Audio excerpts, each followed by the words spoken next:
Hello again, ladies and gentlemen, beautiful people all across Northeast. Also, not to actually be biased, but hello everybody in the mainland as well. If you are watching, we don't want any drama. We just want to be out there for the community as well. But hey, we are back in the WarDrum games, and this time around, we are approaching the semifinals of the Underdogs. It's going to be up against our two actual underdogs. It's going to be Big PP on to the blue side and Wikiki onto the red side. So, Fredo, you've been joining us right now. I mean, this was a rush, of course. It wasn't scripted, of course, but Yep. I think you know that the teams. What do you want to say about the teams? Because you've given me a little bit of context before.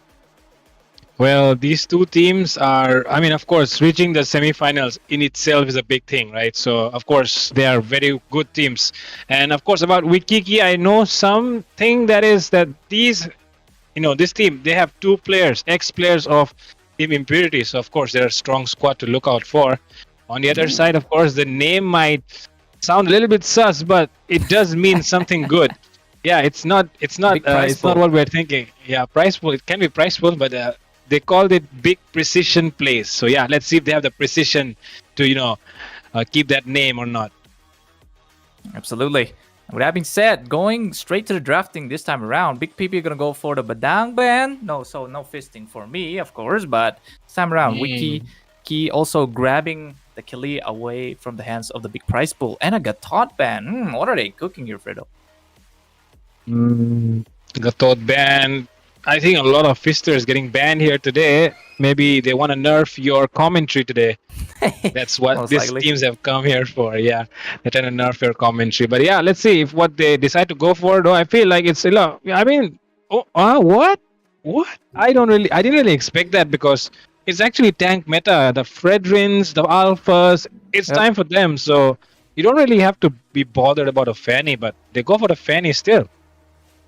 That is very true. Even I was doing like a watch party with the boys, with Solski, with some of my friends as well. And yeah, we actually don't see Fanny no bans no more. It was actually against Liquid, Team Liquid PH and Onyx PH, of course, the two powerhouses of both PH. So this time around, they actually go for Carl TC went for like a Hayabusa and all, but no more Fanny. So like you said, this Fanny, I mean, like maybe they have done their homework that Big PP has someone that kind of uses the Fanny. That's the only thing that's kind of liable here.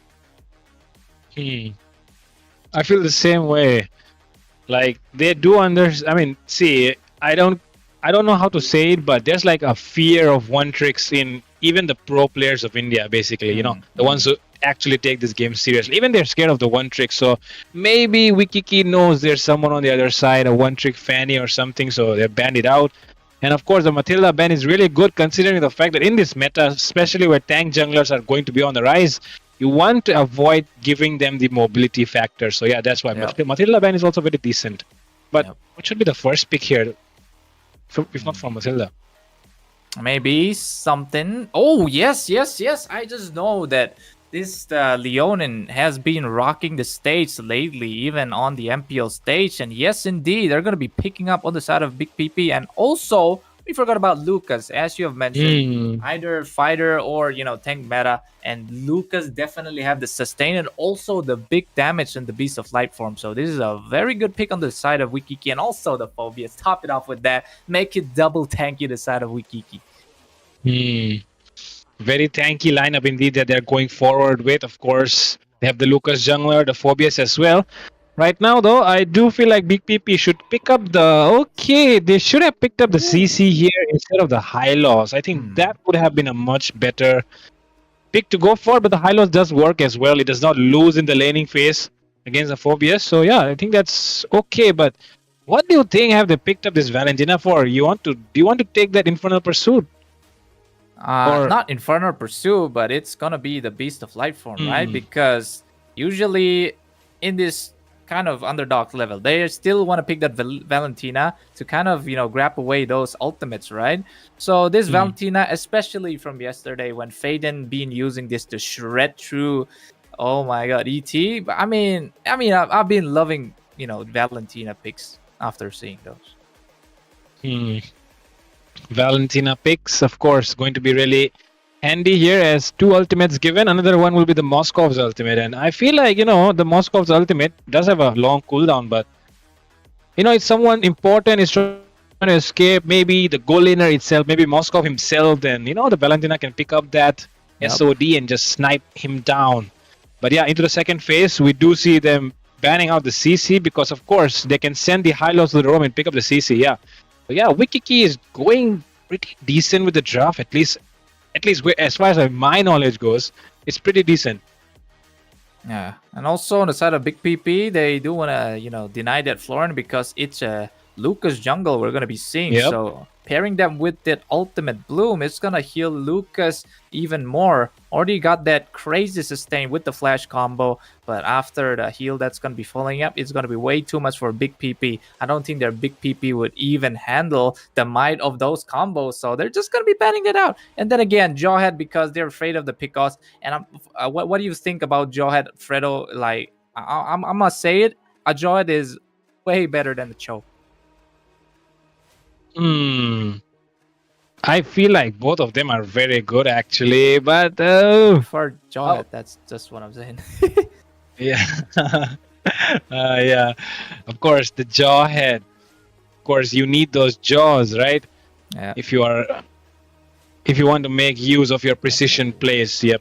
But yeah, coming in. Oh, another guy that likes to play those precise plays. Of course, those Way of Dragons need to land perfectly on the right target. Otherwise, it won't be very useful. And yep, it will be the Joe.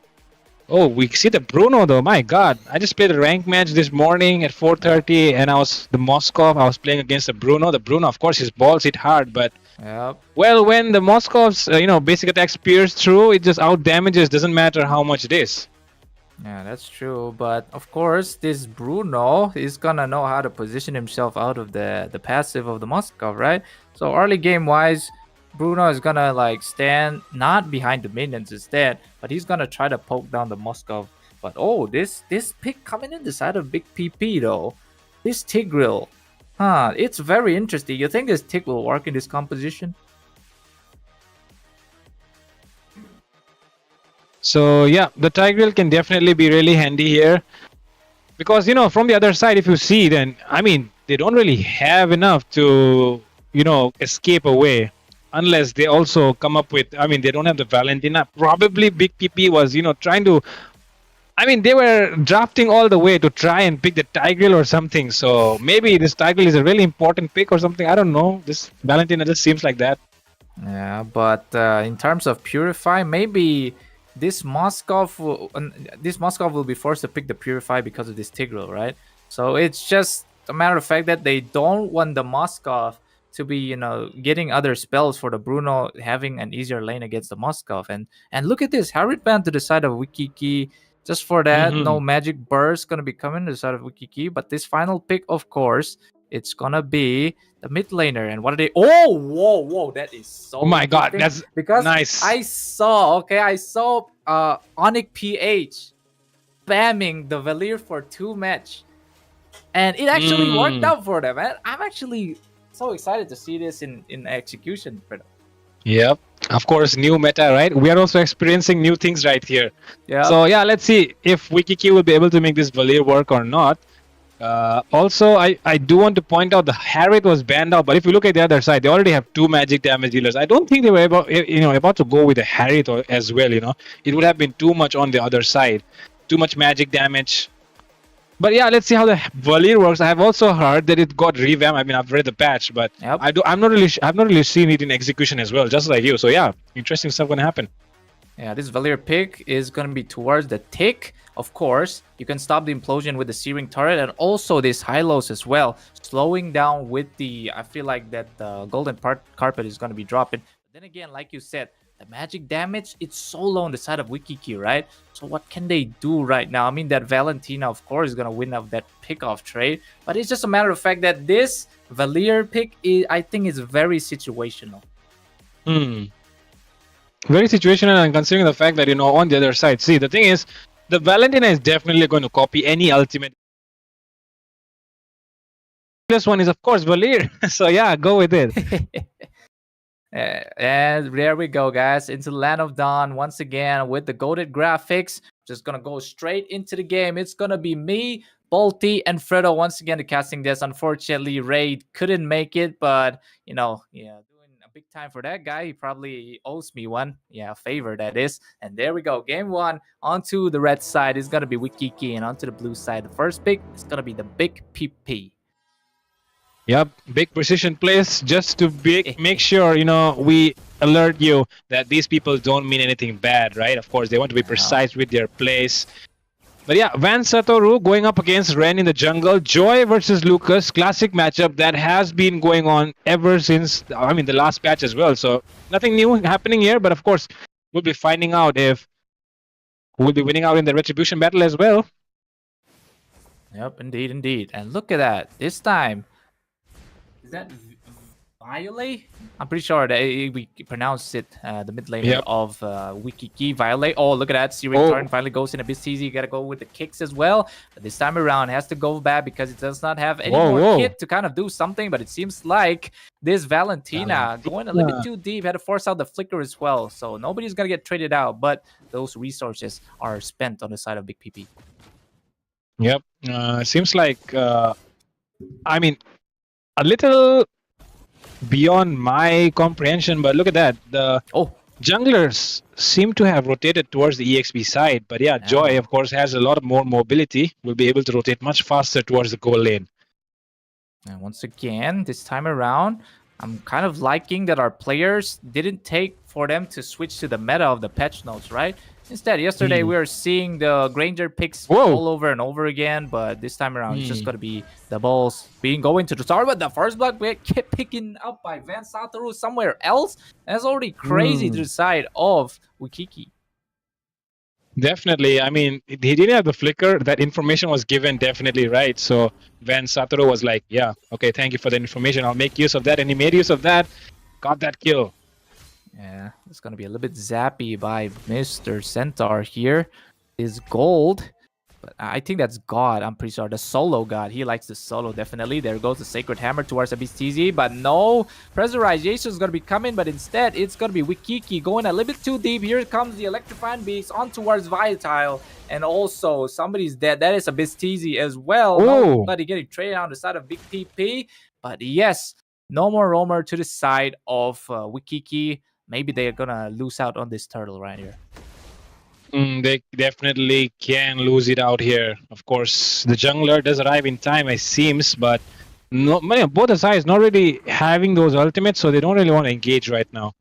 But I do see that, the green lights, of course, still there on the side of Team Big PP. They can go if they want. It's only one ultimate, but of course, Glorious Pathway, really useful resource that they don't have right now. Yeah, can be used to push back somebody, slowing their momentum down. Oh, there's a little bit of an infernal smashing onto the bot side here against the solo god, but they have rotated to top because they are prepared for this turtle fight. Finally, that golden carpet being dropped, but the retribution play going to be going to the side of Van Satoru. Orphan also gets a bit teasy in the process, and that is 1-to-1 trade on both sides. I'll call it 2-to-1 because he falls there with Abyss taking the kill, but it could be a 3, but no, the SOD being missed as well. So both sides disperse. It's a better trade to the side of Wikiki. Yep, and with that, Orphan does pick up the Beast of Light form. Oh, yes, he's going to go for more flash combo, and yes, indeed, he gets the kill onto Hiroshi there. Going to go for more smashes, and look at that double kill. My God, I've been glazing Valentinas, and this is what it is, Fredo. Yep, definitely. When you pick up a Lucas and you forget the Valentina, might as well say that, okay, I am you. Yep, that's what happened just now. He was Lucas for a moment, and of course, he took full advantage of the fact that the Lucas was not Lucas, of course. Indeed. Right now, Ren using that Electrifying Beast to get that extra movement speed to go and, farm up this Tornado Lizard. Topside, though, it might be a pickoff right here. We'll be seeing the Wave of the Dragon on towards Bruno here. Baby Gaga, though, he's going to be the one to fall towards the hands of Mr. Sanson here. With that being said, that is another kill to the side of Wikiki. Also, Solo got rotated to the mid side here, but no, so far, they're going to be backing off. But this time it seems like Mr. Thorfinn has decided to go for the way of dragon. I'm not really sure though who he's going to kick, because I mean the volley does have a purify. If you're not ganking the goal lane, then what is he going to do? I don't know. You never know, right? But just like to see this Thorfinn playing around, and it seems like Van Satoru gonna go for a little bit of a... Oh, that's a double implosion. Also talking about that solo god coming, taking a kill on Van Satoru, though. That implosion play definitely worked out to the side of Big PP, and they're gonna go for, you know, another kill, but Hiroshi gonna go back. But look at Thorfinn already getting that mega kill on the top side, taking out a BizTZ, and also Hiroshi in trouble here. I don't know what he's gonna do. He's trying to sustain it out, but just buying a little bit of a time. They're gonna go back, but it's just the solo god. They're letting the solo god solo Hiroshi, but Thorfinn will be the one to get that unstoppable. Best anime. Okay, Vinland Saga is the best anime. You see how Thorfinn plays here. Yep, definitely. Vinland Saga on top here. I've watched that anime, did not really complete it. Might as well go right after this as Thorfinn tries. You better, yep. Fredo, you better. Yeah, Vinland Saga, I've watched that. I know, man, it's good. But oh, Thorfinn picks up the Beast of Light form once again. And yep, the enemy has to be careful before they engage, because this guy, he did take a double kill all alone. So yeah, 2v1, not a problem for this guy. Indeed, indeed. Look at the itemizations now, though. Valir do pick up that glowing eye because they're gonna go for that anti-heal, right? Because on the side of Big PP, if anti-heal is there, it's gonna be a bit of a troublesome. But then again, there are ahead on the kills. They're going for this tier 1 right here because Baby Gaga here, though, trying to do something. Oh, a BizTZ trying to go for a little bit of a kick here, but finally tier 1 falling, so both the teams are going to be dispersing with the goal lead onto the side of Big PP. And of course, Thorfinn going to be really important here in those fights. And as long as he has this Beast of Light form, it feels like, you know, Wikiki will always hesitate to engage on him. But BizTZ will definitely try his best. Again! Never mind. But look at that. Somebody, Big PP is in trouble for messing up that implosion. It's going to cost them. Yes, Baby Guy is still getting killed, but he gets taken out by Sansin. Lots of trade going in left to right, but 2 dead still on the side of Wikiki. Talking about better trades over here, ladies and gentlemen. That's going to be another death, or maybe not. Hiroshi flicking out and going back in. I don't know if that's a good thing, because Thorfinn's going to grab that kill instantly. Already a godlike for this guy. 7-1-2. My God. Fredo. Oh, there is what's happening? As well. 1v1 against the goal laner, but you know how it is. Ren is going to pick up the kill. And also a good trade to the side of Big PP once again. Really interesting stuff happening here, of course, from both the sides. Of course, new patch, new style of play, and seems like Valentina is going to be in the limelight this time around as well. Of course, we did see Zohan lose that match, but of course, Faden was on that Valentina and able to play very good yesterday as well. So seems like Valentina might be a good pick for now in this meta. Yeah, I kind of agree with you right here, but BizTZ is very low. You know, him kind of like not being on the side of Kiki. Never mind, I'm just going to drop it. Never want to say it, but it's going to be Ren, though, trying to go for the solo kill to Sansin. But that's a big step is going to be the one to make him, you know, avoid. Yep, avoid that situation. SOD does not land, so he'll miss it out. And right now, Hiroshi is left all alone. Oh, once again, here's gonna be clashing on the way. Solo God getting the kill. Hiroshi here. That's a good implosion. Of course, taking out Van Satoru. Baba Yaga. Finally, I said it right, guys. Stop saying the chat. But anyways, here comes Gin here. He might do for another set, but he does not have the implosion, so he's not gonna be going in yet. Things not happening in the way of Wikiki how they want. Viole, though, is of course playing a very crucial role here by keeping the enemies at bay with the Searing Torrent. But for how long can he do that? That's very true, because I mean, yeah, optimization growth. So this is looking bad to the side of Wikiki. Yeah, and with that, of course, look at the number of structures that Big PP have been able to secure, right? Like they have been able to secure so much, but on the other side, Wikiki only 1 tower down in the bottom side. Seems like in the mid lane, some commotion is happening. Yep, indeed. But Abyss TZ getting killed again, and Sanskin finally pushing down so much, and that's to the side of Big PP. Just a perfect one. Thorfinn Oh, also had to flick out and not wasting flick, but that is a good flick to save him from the hands of the Wikiki because they are a bit kiki on this one. Sanskin once again gonna go for that tier 1, takes down the tier 1. And with that being said, Ren also gets that purple just in time before the Wikiki gets his oh hands. my God.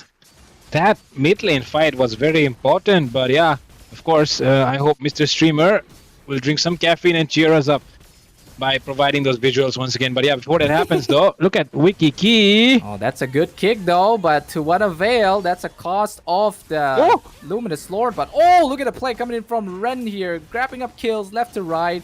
But once again, here comes the smashing coming on as the implosion being forced, and Hiroshi falling, biting the dust, and also finally 2 deaths to the side of Ukiki SOD being hit towards Gin. But for now, it's just Van Satoru trying to go and give the back shots towards Ren here. He might go for that. Look at that. Flash combo coming in. Will he be able to secure the kill? But no, too fast. Still slippery Leonin over here. Luminous Lord marching down to the what? side of Big PP once again. But Van Satoru has to go back. Well, I was thinking Van Satoru was trying to engage or something, but yeah, he did the right thing, of course. But yeah, I did not really understand why Wikiki actually tried to, keep fighting even after the Lord, because I feel like they were much behind even after they took the Lord, right? So they should have just backed off and, set up those lanes so you can at least get a few structures, but they did not really do that. And that's why, look at that, the Lord already down in the mid lane. Yeah, very much true, Fredo. This tier 1 is also gonna fall unless Thorfinn bites the dust by Van Satoru here.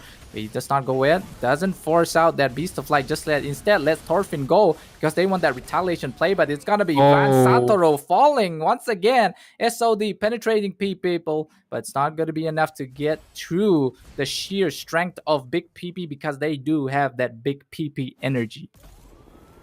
Of course, the big PP energy is what these people need to get through this match. Of course, Wikiki will stand in their way, and it will definitely be Viole because this guy, he has not been taken down even once, because with this draft, you cannot really reach a Valir. He's always going to zone you away. Doesn't matter what. So yeah. And into the late game, of course, Sansin going to be troubling them with that macro potential that a Moscow brings, right? Going to be split pushing all the time, and you need someone to, go and deal with it. And of course, the Joy will definitely be the one because he has that mobility. But even with that mobility, just one dash is enough to, one dash through a wall, enough to escape a Joy. So going to be really interesting here if Wikiki can make this Moscow work well. Yeah, it's only comes down to perfect position of Sansin, right? So right now, the score is looking so favorably onto the side of Big PP, but Wikiki, though, they're falling bad. There is a goal gap as well, but it seems like Abyss TZ getting caught in a bit of position there. Good thing he has the Jeet Kune Do to run away, so nobody's getting picked off yet. Yep, nobody getting picked off yet. But of course, setting up for the second Lord of the match. Of course, unlike the previous patches, of course, the Lord did get a rework in the last patch. Everything is same. There's nothing like enhanced Lord. Of course, the 18-minute Lord is the one which is the final boss. But yeah, before that final boss arrives, for now, we are going to see the second Lord. Let's see who starts first. This time around, look at Big PP. They're ready. They will not make the same mistake like they did last time. Yeah, and this time they are making Baba Yaga start because he's the damage dealer, of course. Need to chunk out the big HP of the Lord, right? And once again, Van Satoru getting stunned here, getting zoned out by the solo god, but Abyss TZ also looking for somebody to pick off here. It's gonna be Renno, it's gonna be the baby. Baba, and yes, indeed. Look at Thorfinn finally getting the kill on Abyss TZ. They're gonna go rogue on Wikiki because Ren picks up the Luminous. It's looking dire for the side of Wikiki as Van Satoru falls also, and Sanskin forcing out that Purify. So nothing to the side of Wikiki because they lost 2 and also lost a Luminous. Wikiki showing signs of, I don't know what to say, but yeah, let's see what they do. Of course, they did lose out on the Lord. That I feel like they should have been able to get the game back in their hands if they actually did well after the first Lord take. But they did Oh, mess Abyss, up a little bit. Abyss. Oh, Good Jikundo. Another kick as well. That is securing whoa! Baba right here. That is good for the kick of Abyss TZ. But right now, though, looking dire for Souls. Never mind, Solo God here, but he's going to get picked off as well. Look at Sandskin going to get the kill, but it's going to be Hiroshi getting the kill instead. So two being picked out to the side of Big PP here. Wikiki having a chance to defend this Luminous push.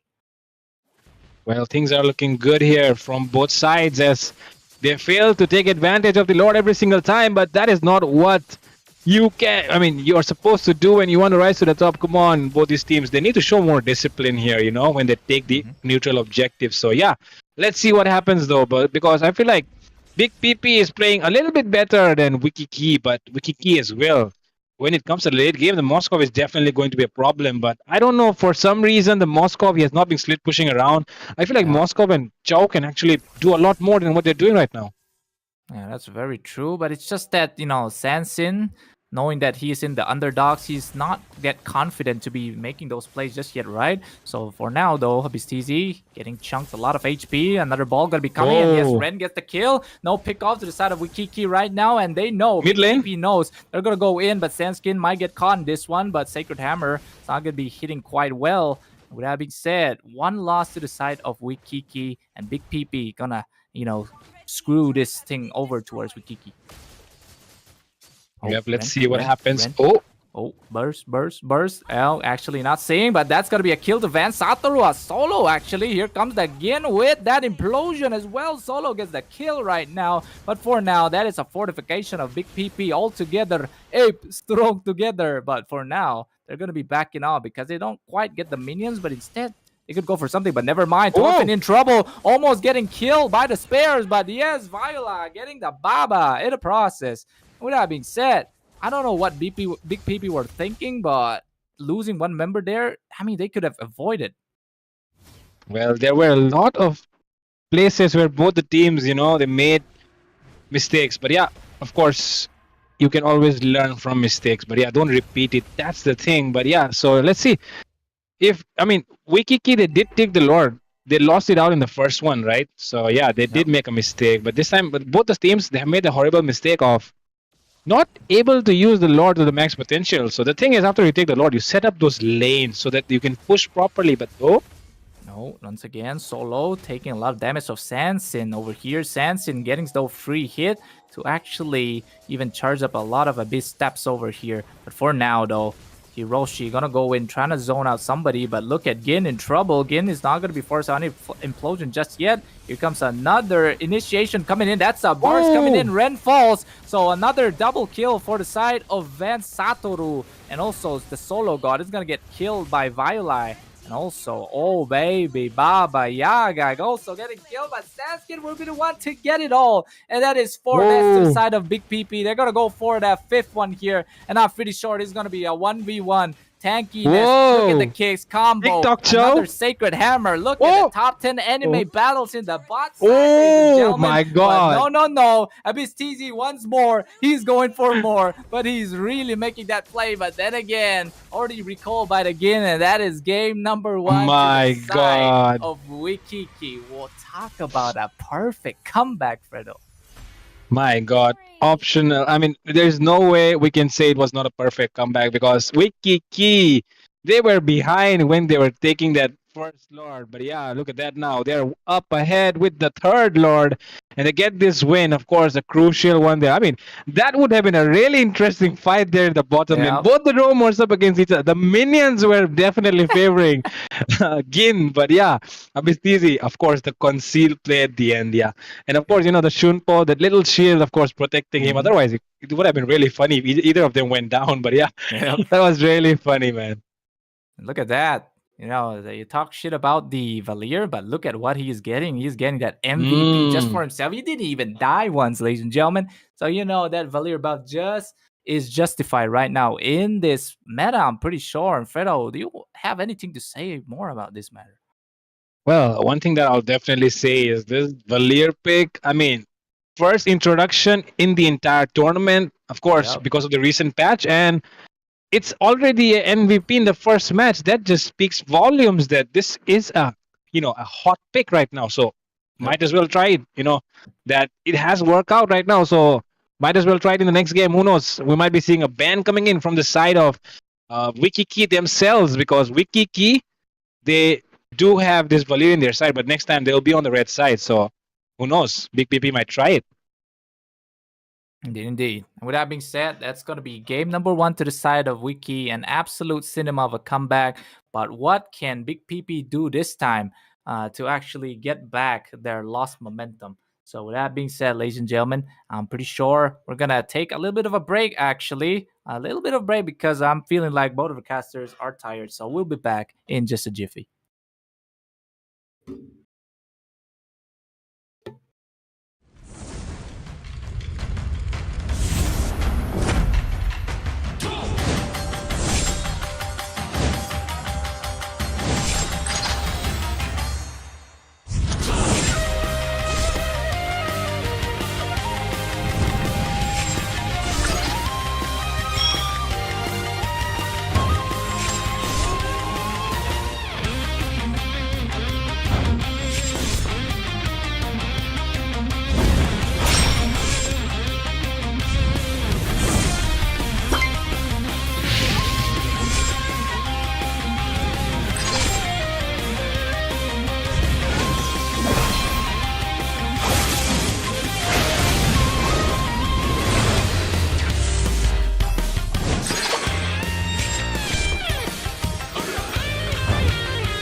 Hello, we are back. And of course, that last match, Fredo, it was one hell of a blast. We absolutely seeing that comeback to the side, Big PP having the lead, but Wikiki, though, getting cheesing out actually to the side of Big PP. So that was good. So, ladies and gentlemen, we are back. Fredo and Boy back in the casting debts of the Northeast Underdogs semifinals. Okay, we're going to be approaching game 2 right now of the Underdogs. With that being said, let's get straight into it, Fredo.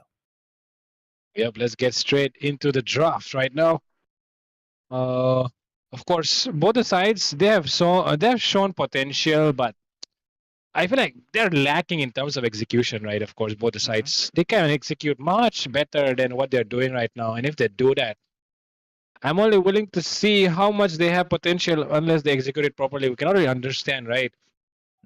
But yeah, of course, Big PP doing really good. I did expect them to win, but yeah, that Bruno going down was one of the crucial turning points actually, because after that there was no damage coming in, so the Lucas not getting melted. I mean, Valentina cannot really melt down tanky heroes, so yeah, that's the reason why. Of course, in that team fight, in that last team fight in the Lord Pit, they did win it out and back them off. And the thing is, Moscow was definitely ready because the minions are all stacked up in the mid lane, so they go in, they push it down, and yeah, there was no way Big PP could have avoided that loss there. Absolutely. And that is where it is. To the drafting phase we go once again. And with that being said, Wikiki this time getting that first point on their side, and the first pick is going to be on their side as well. And this time around, Big PP for now are going to be chilling and waiting for what the drafting is going to be cooked to the side of Wikiki. Possible, counter draft's going to be coming. What do you think, Fredo? If it can be a counter draft, but yeah, we did see that Big Wikiki, their MVP was the Valir last match. So Big PP right now, they do not want to give away the Valir, right? So I think the Valir should be a ban here. And look at that, 7 times ban in this entire series. Look at that, Big PP, 7-up ban, and with that, add one more. It's going to be 8-time ban after this. But of course, the data done here by of course, the back-end designer, Mr. Nitz here, doing really good job in terms of the data. That's true. But this time around, last match, we see Wikiki banning out the Fanny. But this time, it's going to be Big PP banning out the Fanny. It's just that these guys are so scared of a Fanny. I mean, there is another loophole around to counter a Fanny, right? It's only that early game advantage that a Fanny has. So what's actually happening right here, Fredo? I don't really understand, because I mean, the Fanny was hit with like consecutive nerfs, right? Last two patches, both patches, the Fanny was nerfed, but I still don't know why. For some reason, both the sides, they keep banning out the Fanny, and even the Badang as well. Of course, you want to deny the Badang, but you want to give away the Fanny, because you give away the Fanny, you pick up the Fredrin. Of course, it's going to be a very good teamfight comp on your side, because with the Fredrin on the front line, your Mossman definitely going to be safe. Yep. And if you combine it with the support, then it becomes much better. But this time around, Fredrin, not Fredo, is being overlooked most of the time. So maybe this time we could see a Fedrin pick, but it seems like Wikiki and Big PP, they're more, comfortable in like the assassin pick, because we have this transition to like the tank once again, right? So they're just, putting their, comforts right there. But this time around, Wikiki getting that joy pick definitely was a smart move. But on to the side of Big PP, look at that. 50% win rate. Talk about balance, right? And yes, Gatot is just that balance hero to be picking out on the first phase of the bans. Of course, Gatot, really good pick, right? From Big PP's side. Of course, the EOG will land on, and look at that. They give away the Valir once again. Oh, what will happen now? I don't know. I cannot guarantee if Big PP will make it 1-1 or will it become a 2-0, because the question still stands. Will Valir work once again, of course? But this time around, I mean, it's gonna work. Honestly, it could work unless this Harriet picks up the Purify, because that Searing Torrent, it's just gonna stop the momentum that is built by the Harriet to be dashing in the Zaman Force, right? So this could work against these two heroes right here, Fredo. I'm pretty sure. Of course, both these heroes here, of course, it can work, right? And now let's see if they decide a big PP. They pick up another hero, which can actually, deny the Valir something. But oh, they pick up one more, which will, Oh, whoa. I don't know, against the Valir. You want to go Beleric? I'm not really sure about that. Or maybe they're predicting. Maybe they're predicting a carry pick. It could be another reason. I don't know. But you're definitely not going to like the Valir when you're playing a Beleric. Yep. So after seeing that Beleric, I think Wikiki will just, either they want to melt down them or they go for a marksman that has range once again, right? Because, carry kind of lacks on the range as well, especially against a Harrid. So this time around, second ban phase is started. Wait, never mind. I think I'm having eye issues here. It's gonna be that Hayabusa being banned to the side of Big PP. Yep, Hayabusa getting banned here. Very good jungler actually, considering the fact that no, actually they should have picked up the Hayabusa because Hayabusa works against the Joy. What? Is it seriously Hayabusa? At first, I thought I don't saw know. the I don't Harrid know. there, but now it's the Hayabusa. Suddenly, thought I have I eye don't know. problems, but oh my god, I don't know. Big PP, they're going straight with the troll, man. Oh yeah, I do have eye problems as well. Might as well put this on. Is it a Hayabusa? Is Big PP being serious here? Because they know that the enemy already has a jungler, or are they expecting we do know that the Joy can be played in the EXP, right? Like Fight Chicken does it sometimes, of course. Yep. But it was like a lot of seasons back, a lot of patches back. It doesn't really work it out there. I mean, if you think about it, Beleric in the roam, Gatot in the EXP, Gatot going up against a Joy. Yep. And Agathot is weak against magic damage, so it's gonna prove a very, very one for the side of Big PP, especially against a Joy. But I'm pretty sure this Joy is gonna go like maybe jungle, but that is why the Beleric is picked to stop the electrifying beasts from going way too rampant. That's the only source of proof that I have here. But it seems like Joe had been banned to the side, but I don't why this Granger is banned onto the side of Wikiki. I mean, Harry is supposed to go to the gold lane, but if we're talking about mid lane Harry, of course, but Granger is not strong in this meta, man. Granger is not strong in this meta. No, even in the MPL stage, nobody picks Granger anymore. Bro, I can't understand. This draft is beyond anyone's understanding at this point. Okay, why did they ban Hayabusa and then on the other side? Oh, I mean, I don't get it, bro. The Hayabusa ban, okay, and the Granger ban. Oh my god, bro. Oh, look at that though. Bright eyes, Fredo. They foresee that carry pick coming in, but the link here, I don't know if this link is gonna work. Kufra though, actually seeing as a wrong position. Actually saw, I'm pretty sure it was Brusco playing the Kufra, and it worked out to the side of Onyx PH as well. But this time around, I don't know what Big PP is gonna be pulling out. Maybe another big PP move or a small PP move. So this time around, what do you think, Fredo? What are they gonna pick? It's very unpredictable now, right? Yeah, I mean, after this kind of draft, actually, they're being more like the small PP move. So I don't know, man. I mean, their precision plays are becoming smaller, right? The precision plays. The draft is not precise at this point because they ban out the Hayabusa, even though the enemy has a jungler, and the enemy ban out a gold laner. Even though the enemy has a gold laner, it's like these people don't understand that the Harith is actually a goal laner or something, but they go with the safe option here. Wait for the Vixana. Fredo, that's way too much magic damage, right? To the side of Big TP. I mean, Ling, late game, only the Ling damage. Yeah. I don't know, man. I don't know. I just take it away, man. I don't know, man. Me too as well. I mean, see, guys, this is where the game gets interesting, right? This kind of interesting drafts. It gets interesting, it gets entertaining, but that's on the bright side. But yeah, coming to the dark side of the things, Big PP, too much magic, very less physical. On the other side, Wikiki is like, okay, they did good with the draft, but the ban section, they ban out the They ban out the, I don't know, yeah, the grandeur, which is like, bro, not a problem when you're having a joy. And I mean, when you're having a Harriet on the other side already picked. And yeah, let's see. I mean, look at these teams. They're like brain rot teams. So of course they will do this brain rot. They're getting hit by tung tung tung tung sahur. Yeah, brain rot draft happening.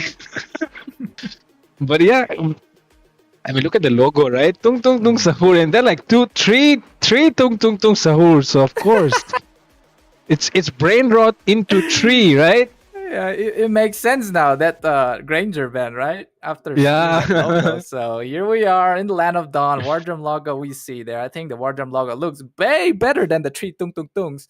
But right now, ladies and gentlemen, going to the land of dawn. Indeed, game number 2 of tonight against the semifinals of the Underdogs. We are here, Fedro and Bolty, back again in the casting.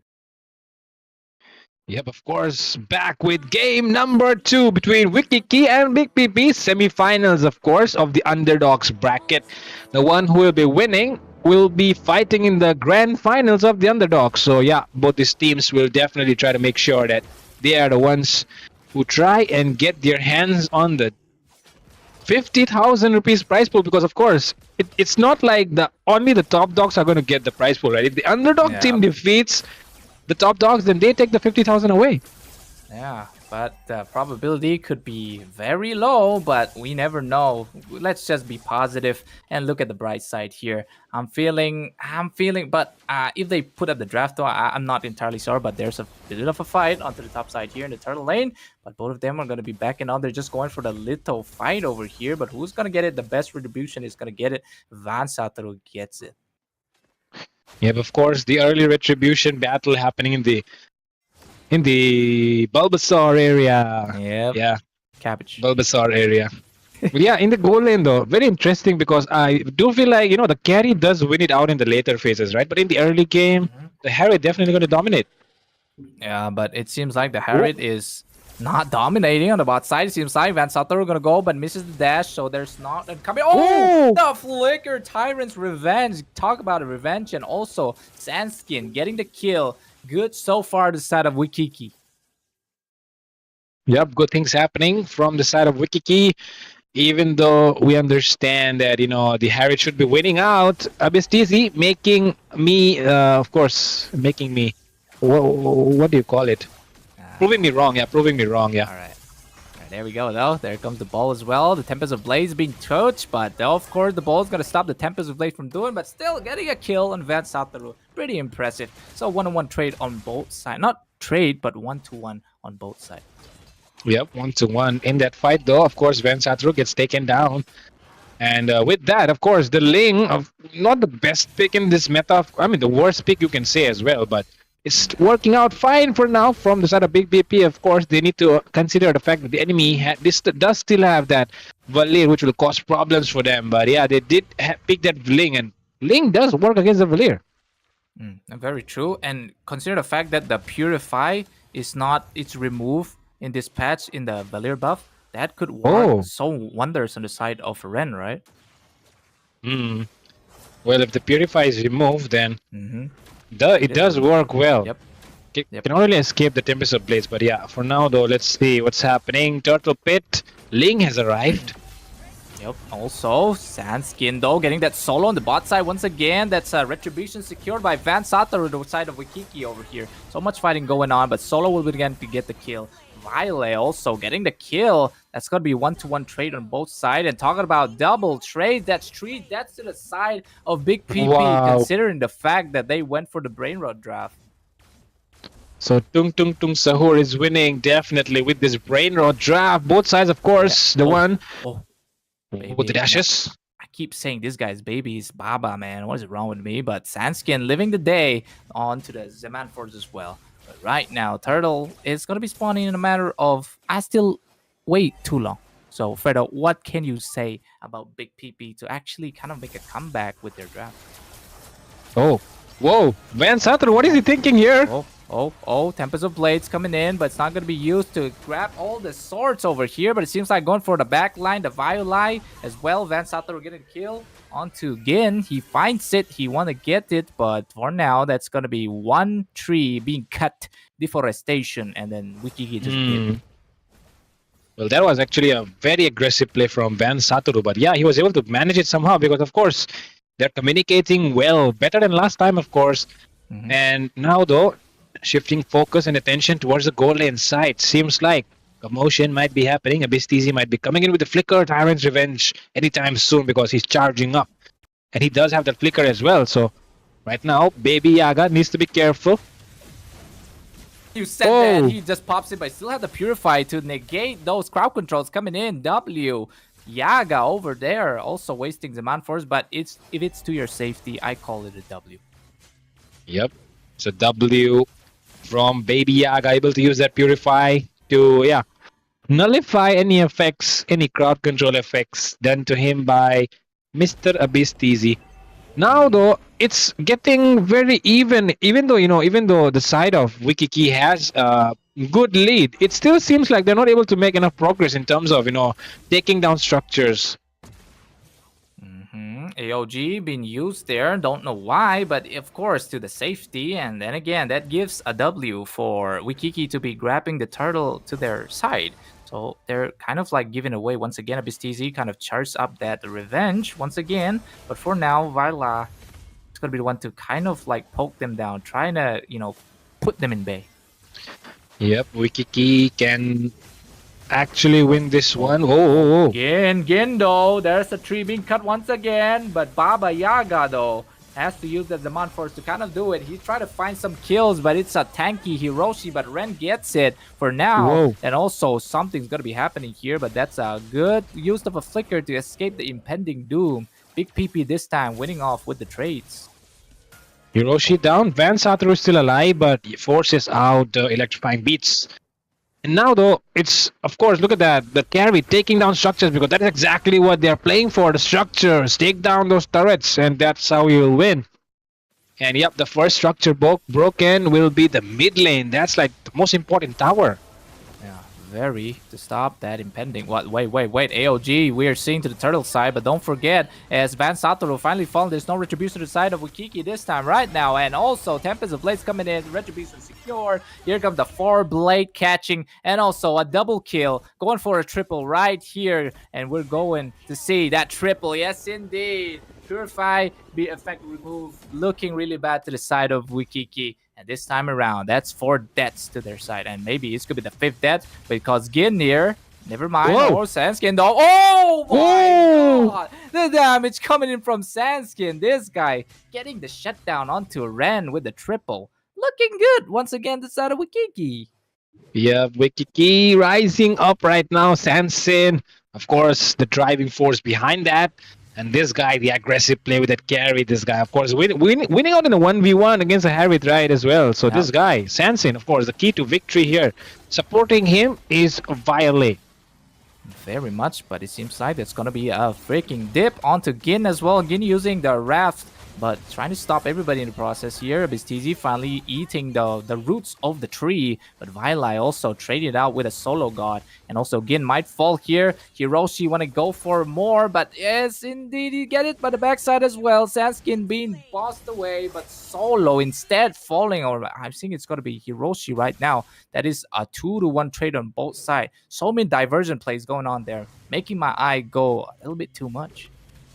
Yeah, of course, a lot of things going on at the same time. Hard to keep up, of course, because we are spec wearers. We are spectacle people. We can't really see too much, but yeah, we do use those spectacles and try to give the best commentary. Right now, though, in the mid lane area, the tower structures taken down this time around from the side of Wikiki, because last time it was actually Big PP who were taking down the structures, better.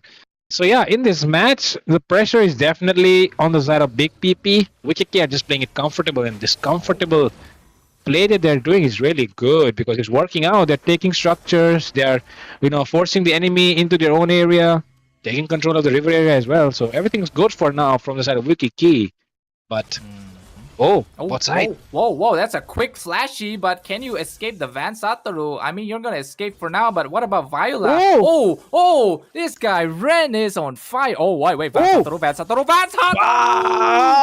He wow! gets the finishing blow right there, and the turtle being fight, but not the turtle, but that's gonna be Sansin falling down as well. That's gonna be a 1-2-1 trade on both of the side teams, but could it be a double trade or maybe not? So low, Thorfinn also low. He gets taken out by Hiroshi.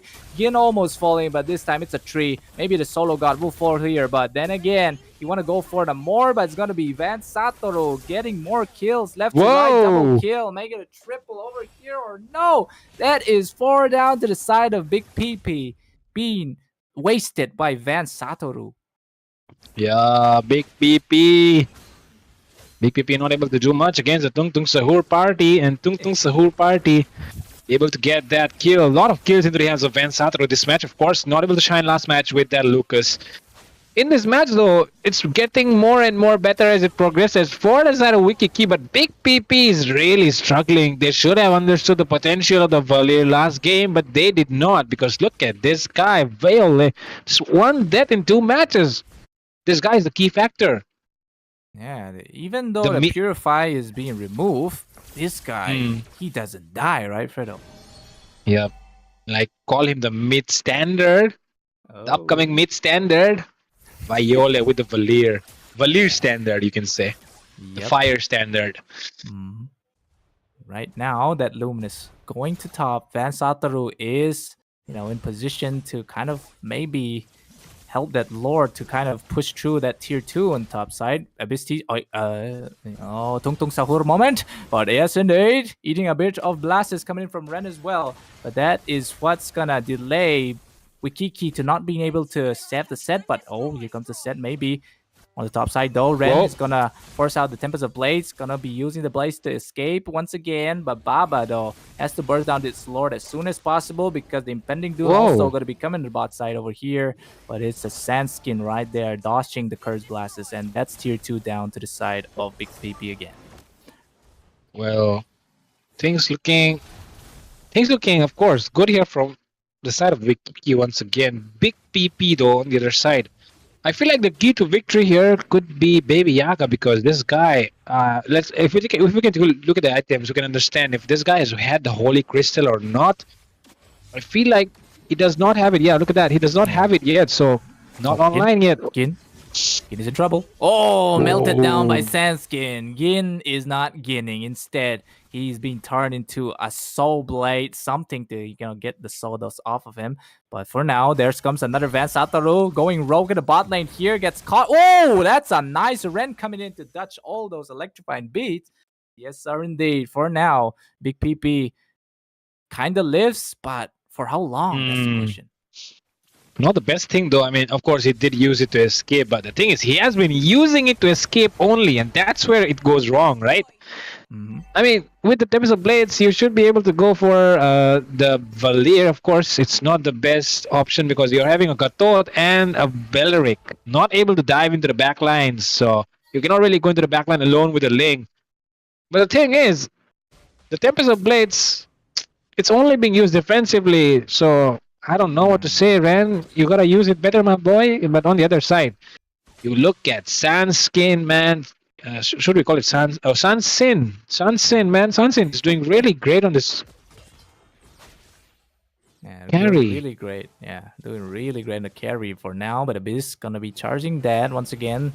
Doesn't actually pull it out just yet because he wants the tree, at least like 4 to 3 members to be staying near a wall, but it seems like Van Satoru there want to go for a little bit more, but the rhythms are not gonna be caught. Yeah, of course, Kufra does not want to pull it out, because if he pulls it out, then of course Big PP will be ashamed of keeping their name. Yeah, Abyss TZ, that's a Spinneroonie there. Wait, you left Gin right there open as well, but it seems like Sandskin also falling because Abyss TZ just dips on his gold laner. Absolute my God. Tung Tung Sahur moment, and Ren trying to use the wall mechanics to kind of escape because Van Satoru cannot go through walls. What's happening here? Yeah. Seems like the red buff will be taken. Easy Lord pickings for Wikiki, it seems, but Do they go for the Lord now, or do they try to push? I don't know. They do not have their goal laner. Should still be an easy Lord though, but let's see if the Link tries to come and contest it. Yeah, I mean, he's marching on to the mid side right now, but Retribution is all it takes to get the lore, right? Especially Ling. He's going with those signs. Oh, he gets caught there by Violet with the Torrent Forest, and yes, he gets taken out. Big Whoa. mistake coming from Ren, just going straight for the wall. You don't know what's happening in the bush, so yes, that's a free lore once Yep. again, the side of the Tung Tung Sapur. Yep, the Wikikis are going front, marching ahead, and yeah, they're going good here. Breaking down structures all the way. Look at that top side already. They're stacking up those minions already broken here. Beast recalling, even though we know that he is the one who betrayed Sandskin. Sandskin won't be happy with his recalls. He'll be saying, Beast, you really think you're carrying the match? You left me there all alone, you betrayer. What can we say? But Van Satoru going a little bit too deep there, but avoids that. The wrath of the Guardian. That's actually crazy. That's a bait ultimate, so that's good, especially the Luminous Lord going to be coming to the top side, because if they don't have that, what can actually stop the Rampaging Lord? Yep, of course, Rampaging Lord coming in from the top side. Look at that. Minion Sing is good. Whoa. But though, almost seeing a Ren getting caught once again, but it's going to be the solo getting caught by Sandskin. But not the skin, but the sin. And also, there comes the solo once again. Hiroshi going for more, but Sandskin gonna be the one to get the triple over here, melting everybody in the process. Oh my god. Still the kill for that. And Van Satoru as well. Talking about no maniacs for Sandskin. He's gonna be pissed, but ladies and gentlemen, there goes the 2 wins to the side of Wikiki. I won't be surprised at all, if this squad gets disbanded after this, because look at the way this Abyss TZ guy, man, this guy, look at him. He just left his goal laner and now he's stealing maniacs as well. I mean, who will not be pissed by a roamer like these, man? Come on, man, come on. You gotta do better as a roamer. I mean, if you're a roamer, you cannot pick up those kills, my friend. Of course, he did pick up one, but the one was a maniac steal, right? I mean, of course, maniacs don't really matter if you win the game, but still, my friend, I mean, who doesn't want to get a maniac in a tournament? It does no harm, right?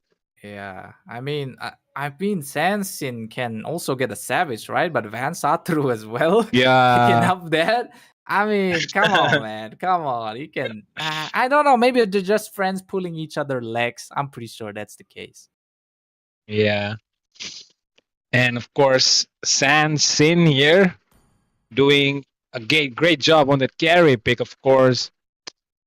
I still want to ask these teams though, why did they ban the Granger and the Hayabusa? Oh my god. I mean, this question still stands, right? Yeah. Tung sahur moment happening from both sides. But yeah, a very good show here put on by the side of Team Wikiki. On the other side, the side of Team Big PP not able to perform up to the standards that we were hoping from their side, of course. Miss Yuina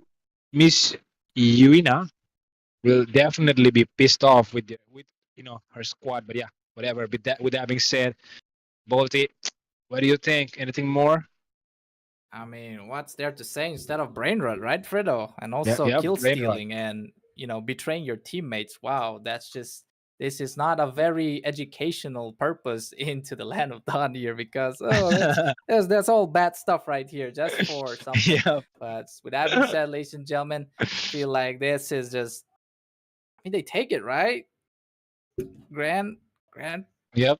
finals being secured for the Wikiki. I mean, Big PP though, it was a journey for them indeed, but Wikiki, the better team, getting the comebacks as well, making the Valir work. I mean, you deserve the win. So with that being said, it's gonna be me and Fredo gotta be signing off, but a set of new casters is gonna be dropping by. So do stay tuned for that, guys. And as we see you guys once again. Yep. See you later.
Welcome back, ladies and gentlemen, to the Northeast Underdogs tournament. Tonight, we're having the semi-finals of the Underdog bracket, and yeah, it's going to be Hook by Chance going up against Team Sentinels, and of course, Sentinels has been making news recently, so it'll be interesting to see what they have to show for us. Casting here is your boy Fredo, alongside me is your boy Ray.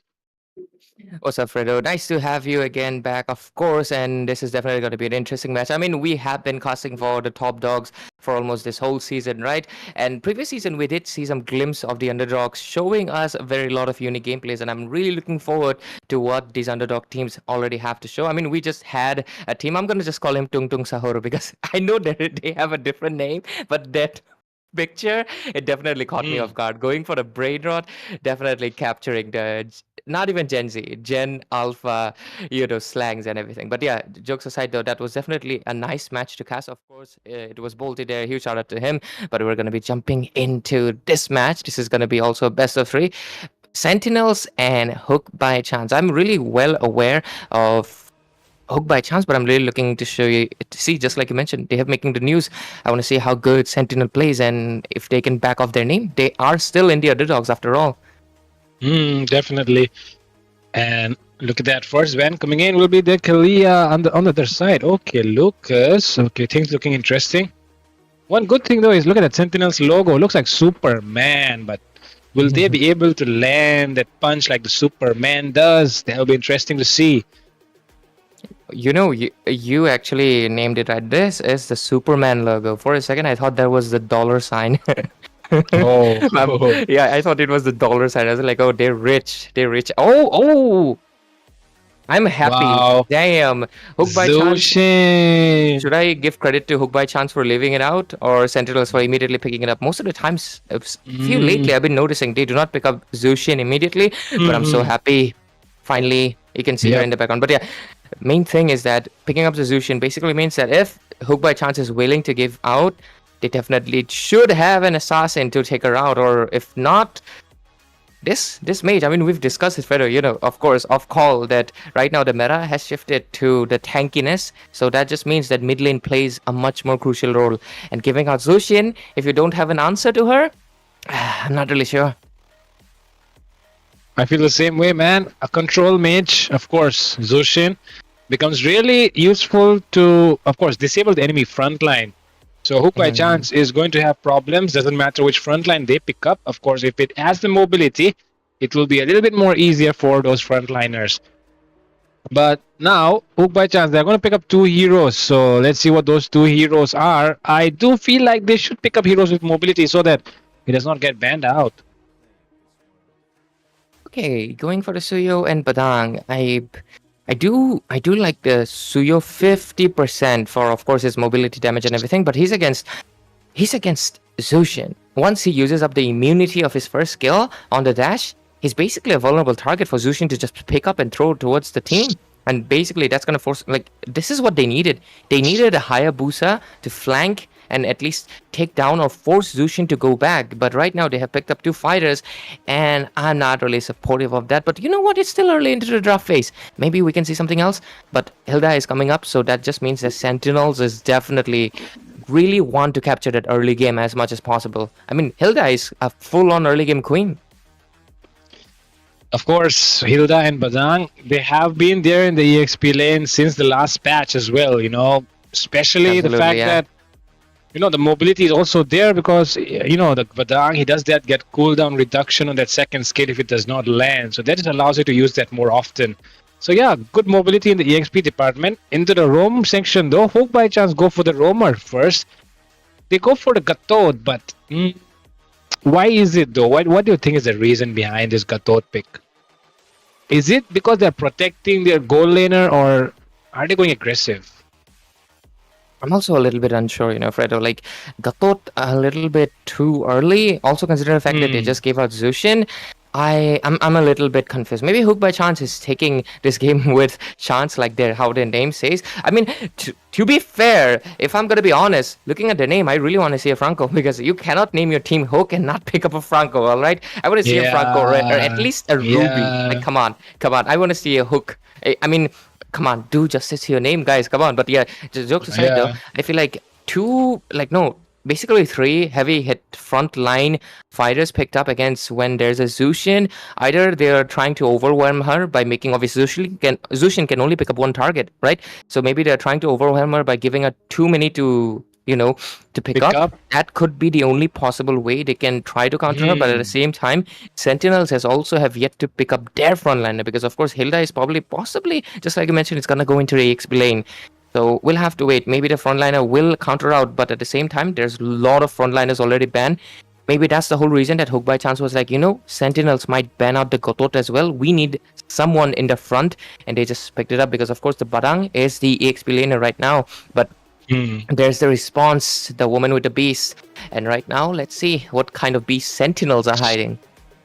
Second phase of the draft pick, the Hook by Chance have banned out 2 support picks. Of course, support is, in the meta right now, considering the fact that it's always the fighter jungler. Sustain is actually a very good way to go with your draft. So yeah, they ban it out, deny the opponent healing, but oh, look at that. They go with Kufra. We did see in the last game as well, a Beast Easy picking up the Kufra, and we do see the Claw making its debut, it seems, or have we seen the Claw before in this tournament so far? I don't think so. We saw it was Prime. Prime who took it. Prime. Yep, I remember. He picked it up first the time.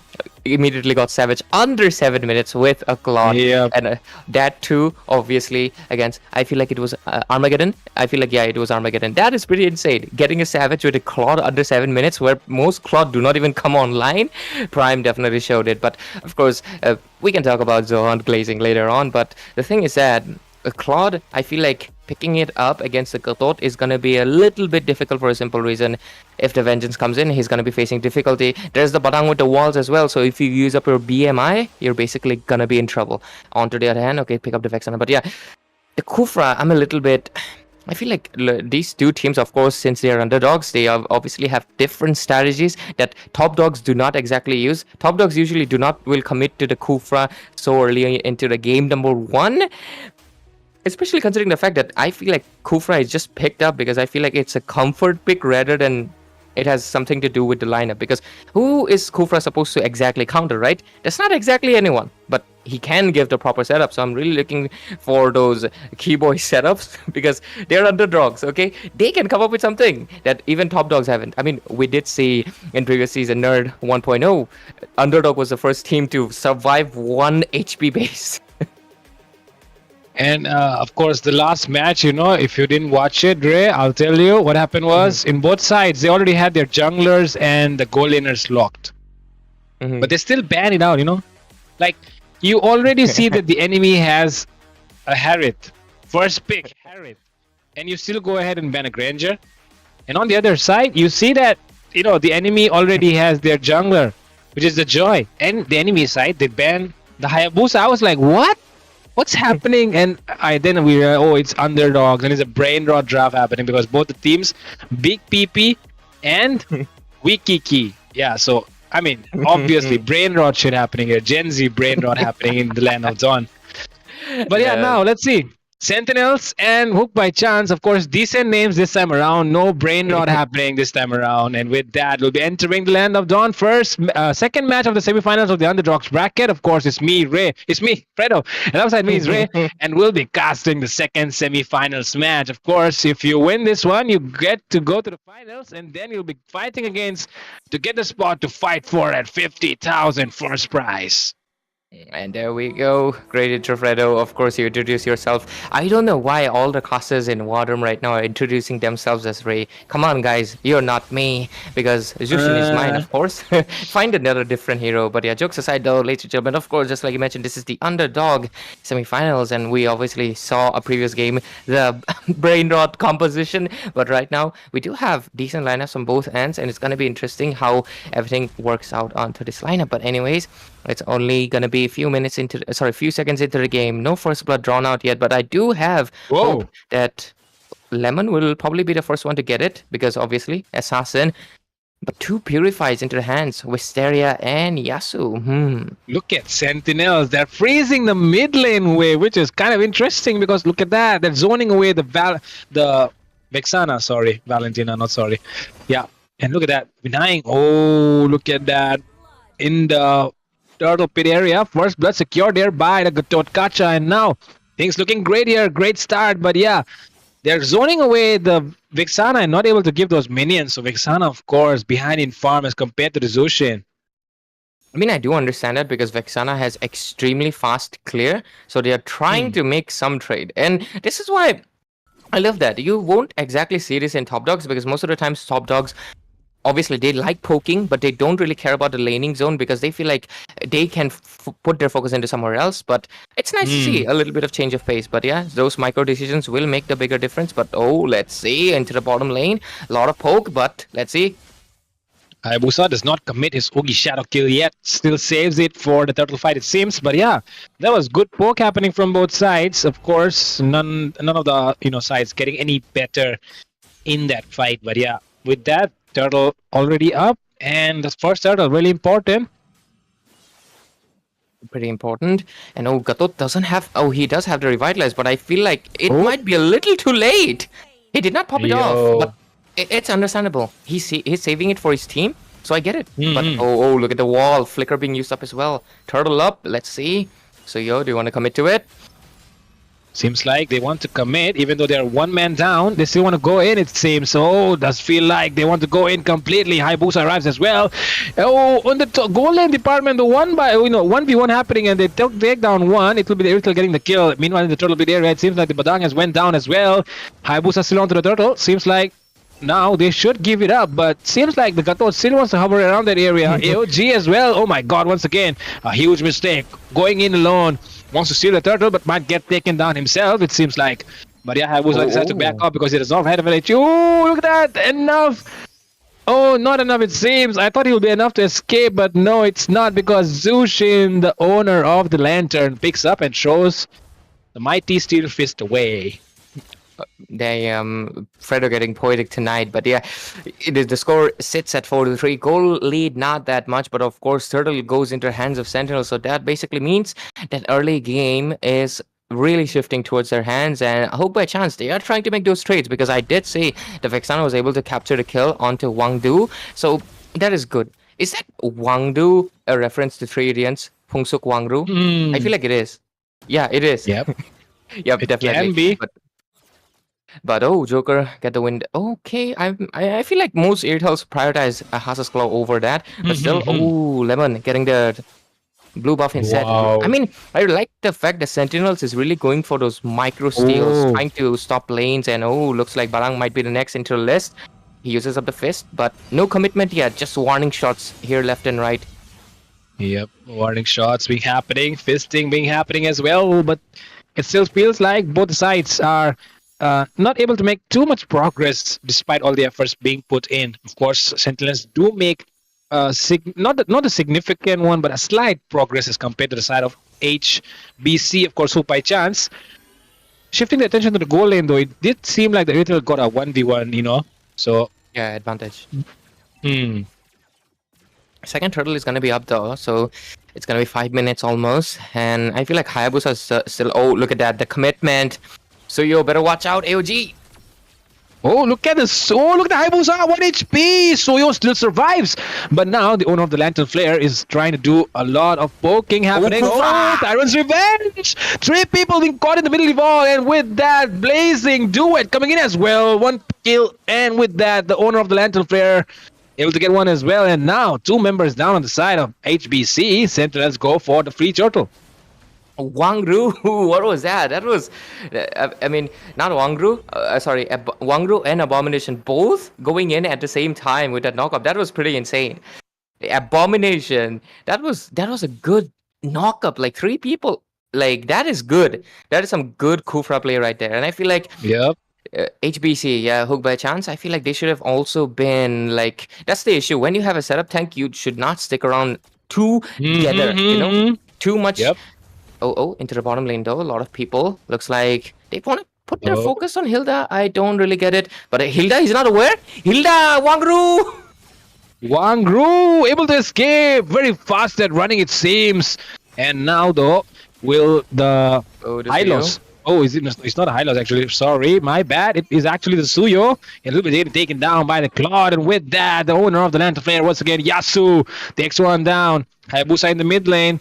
Still poking around, it seems. Some poking going on. Some Lantern Flare going on. But the Flare able to escape the wall, not Ooh. placed in the best situation. But look at that. It might be a structure going down in the mid lane. And Oh, yes, it's Hayabusa. definitely Wistaria who takes it down. And with that, Hayabusa with the Shadow kill does not have enough stacks to do the damage. And yeah, that will be the end of that fight.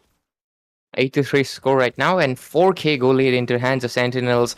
2 turrets being secured as well into the mid and top. So the map coverage, gold, kill, scoreboard. So far, Sentinels does have what basically seems like the early game, but oh, look at that into the bottom lane. They are trying to poke out. I feel like Gatot is doing his best, but oh, the Kufra, the Time's Revenge. Wow, what a gameplay that was from the Kufra. Setups on setups. This guy has not been, once, a single mistake happening. Oh, Oogie Shadow killed onto the minions, but he still does have the Shadow, and that's why he'll be able to get that kill onto the Vexana. Things not looking good here for Sentinels. For HBC. As of course both the side lanes really down, but once again the setup coming in. Seems like he does not really have it, but does Tel have the Shadow? My God, Lemon, this guy on point with those Shadow kills. And seems like Katot wants to poke down the enemies, but does not have enough. 704 on Zushin, and that's why she's my wife. But jokes aside, I really want to see the itemizations because we do see the EXP gap between Lemon and the Suyo, like it's massive. Oh, look at the itemization. They do want to go win. They don't want me to look at items at all. They're really bloodthirsty. But okay, looking at it, Claude almost on, like fully online, gonna have that golden stuff as well. And Zushin also getting the item. Oh, Hayabusa wants to go win. A lot of warning damages, but nothing so far. Earthel though is slowly catching up to the Claude. So maybe the Earthel is that beacon of hope that can go for, but Hayabusa does have 2 penetration items as well, and it's only going to build up even more so as we progress into the game. So that basically means that Hook by Chance, that most of their hope is relying on Joker, who's so far hasn't been taken down a single time, which is a good thing for them. But at the same time, Joker does not have Wind of Nature just yet, and also after the nerf, it's basically Hayabusa has a free real estate due to that. Look at that into the top lane. Joker alone could not handle the Hilda. So that basically means that Joker is going to be facing trouble even though he's trying to catch up with Claude. Definitely Joker going to have a lot of trouble. Of course, if the Blazing Duet comes in, he does have the mobility to escape, but the Claude can still catch up if he positions himself properly, and that's the reason why the Titan's Revenge will be coming in for the Blazing Duet to happen, but not happening yet. But AOG being used here still will be able to throw away the owner of the Lantern. Doing so well here tonight. And of course, look at that. 804 now, sitting on a score of 804 with Zushin. First pick. Seems like the enemy forgot that Zushin exists or something. I think that's because they're underdogs. If they were top dogs, they would be aware that I put Zushin in my background 24/7, and that's why they remember to always ban out Zushin. I mean, I feel like Zushin in top dog brackets is like close to 99% banned out, if I'm not wrong. But underdog brackets, it might be different. Guys, you have to watch WarDrum streams more. We're catching on, all right. You need to watch. Oh, look like they want to target Kufra, and not the best optimal target because he's just gonna get out. But yeah, anyways, the Lord's gonna be coming in 10 minutes into the clock, and I feel like it's obviously going to go into the hands of Sentinels because the game and the map control is completely into their hands. Around 8,000 goal lead into the hands of them as well. But let's look at the hands of Hook by Chance right now. The only ones who have kills right now is Gatot, Joker, and of course the worldwide handsome, is it? Or I think so, yeah. The Vexana is the only one who have the kills. Suyo and Padang 0 on their hands. Oh, they want to poke Kufra, they want to take him down, but I don't think it's going to be enough. Look at that, backfire! Titan's Revenge coming in, and with that, the OG comes in as well, but the owner of the Lantern Flare once again win the play. Look at that, Claude melting down people in the back lines. Meanwhile, the Hayabusa in the front lines. There is no way Hook by Chance did that, because look at that, Sentinels. These people, Hayabusa takes care of the backliners, and Claude takes care of the frontliners, and that's how Sentinels paved their way to victory. And I feel like that was basically the crucial mistake I was, addressing it, right? They kept on trying to target Kufra. I mean, you should mark the tank when you have the farm, but when you're 11,000 gold in deficit right now, I don't think you are in a position to contest for the tank. If anything, they could have marked someone else. Maybe there's Zushin, but at the same time, there's the Purify. So there's just no question how they can target her. And I feel like we had to discuss the battle spells early on, but we could not because from every moment on, Sentinels have not been given the breeding room, not just to us casters, but as well as the side of Team Hook by chance. Just into the game number 1, their dominance is clear. Oh my god, Lemon is just flexing. That shadow was unnecessary. Look at him. He's emoting because he knows we are looking at him and witnessing what he's doing. But yep, there is 11,000 gold lead. Lord walking from the mid lane. They're also doing a great lane maintenance. Look at that. Really good job. But Lord walks in. Looks like this is the green light for Sentinels to go in and capture the victory. Sentinels want to dive in. Tyrant's Revenge being prepared. AOG lands in to try and zone them away, but who will be getting taken down first? It will be Pritam on the Gutto. And now they go in completely blazing to wet. Everything has been thrown on the face of Hook by chance, and everyone will be taken down for sure because Sentinels are not looking for the kills. They're looking for the base, and they take that first victory. How quick was that match? Oh my god. That was pretty cool. And I feel like Sentinels are if they weren't, what do you say? I mean, this is the whole point of Underdogs. This is the whole point of Underdogs, to see a rising team, isn't it? Right? Yep. You might think, oh, Sentinels is a little bit too strong. Shouldn't they belong in the top dogs? Exactly. They're an underdog rising team, and it's pretty nice to see that we have a few teams in Underdogs who are actually could almost compete with the top dog. I mean, after all, the whole finale is going to be a top dog versus underdog. So if Sentinel is a finalist, like finalist, it could be a good show. If they are basically, I'm seeing that they definitely have a chance to be in that top 16 because they played a very clean game. Especially, I feel like Abomination. I was doubting the Kufra pick a little bit, but it's pretty clear that he's pretty clean with it. And also, I feel like also giving out the Zushin was definitely a little bit of a bad decision into the hands of HBC. But anyways, Lemon, Wisteria, everybody had clean game. I feel like obviously Zushin is just perfect, absolute perfect. But before I go into a tangent, let's just look at the statistical parts and everything. Look at the damage dealt. Irtel did do her best, but at the same time, Wisteria was just so ahead. The teamfight participation from both Yasu and Abomination is pretty great. Look at that, 80%. So the tank and mid laner were much more in coordination. But so far, though, I feel like if game number 2, Team Hook by Chance does not want to be clean swept, they need to pay respect to not just Yasu, but also a few more picks, because I feel like they could have done a little better into the draft. But of course, that's what we love to see. Underdog teams, for them, this is a new experience for them. Perhaps this will give them the information they need so they can come back for obviously next season. No spoilers yet, but of course, we're going to be moving ahead to the second game. But Fredo, what do you think of the previous game, the first game between Sentinels versus Hook by Chance? Well, I do feel like, both the teams, I mean, Hook by Chance, they're lacking a lot in terms of going up against Sentinels because they should have known better, right? Sentinels have just bulldozed their way up to the top. Yeah, because these people, they've ended games in under 10 minutes. So that just speaks for itself that these people are perfect in terms of execution. We've seen, of course, starters do the similar things in, of course, the White Feathers Arcadia, right? But here we're seeing in the Feather, coming to Nerd. In Nerd, it's actually Sentinels in the Underdogs who have made that record of, having one of the shortest match times. So coming in, it will be really interesting to see if Sentinels can prove themselves by winning the Underdog finals and go on ahead into the finals, or where it will be top dog versus underdog. And if they win there, oh my god, it will be absolute cinema. Just imagine winning. Yep, An underdog team defeating a top dog. And honestly, that would be pretty. I mean, we are waiting for that to happen eventually, okay? That would be nice. That would be pretty nice to see a new underdog basically rising to the status of top dog. I mean, if they win it out, don't they basically become the next top dog to be invited, right? Technically, that's the logic. Technically, that's the logic. So yeah, it's gonna be really interesting if that happens. But of course, let's not get ahead of ourselves. And of course, for teams as well, stay humble and make sure that you keep the competition alive by making sure you respect your opponents and everything. Of course, healthy environment. I mean, we all like to taunt. We all like to have fun.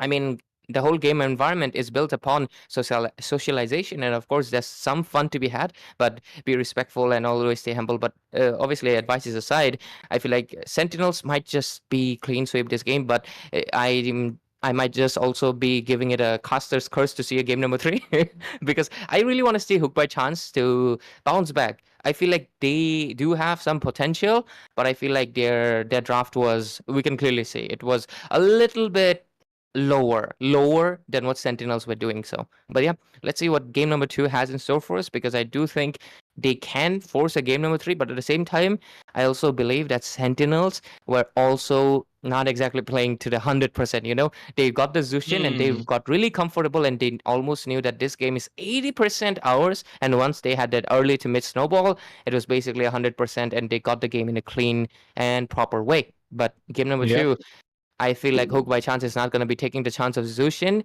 so we'll probably see something else from the hands of Sentinels. Very, very probable.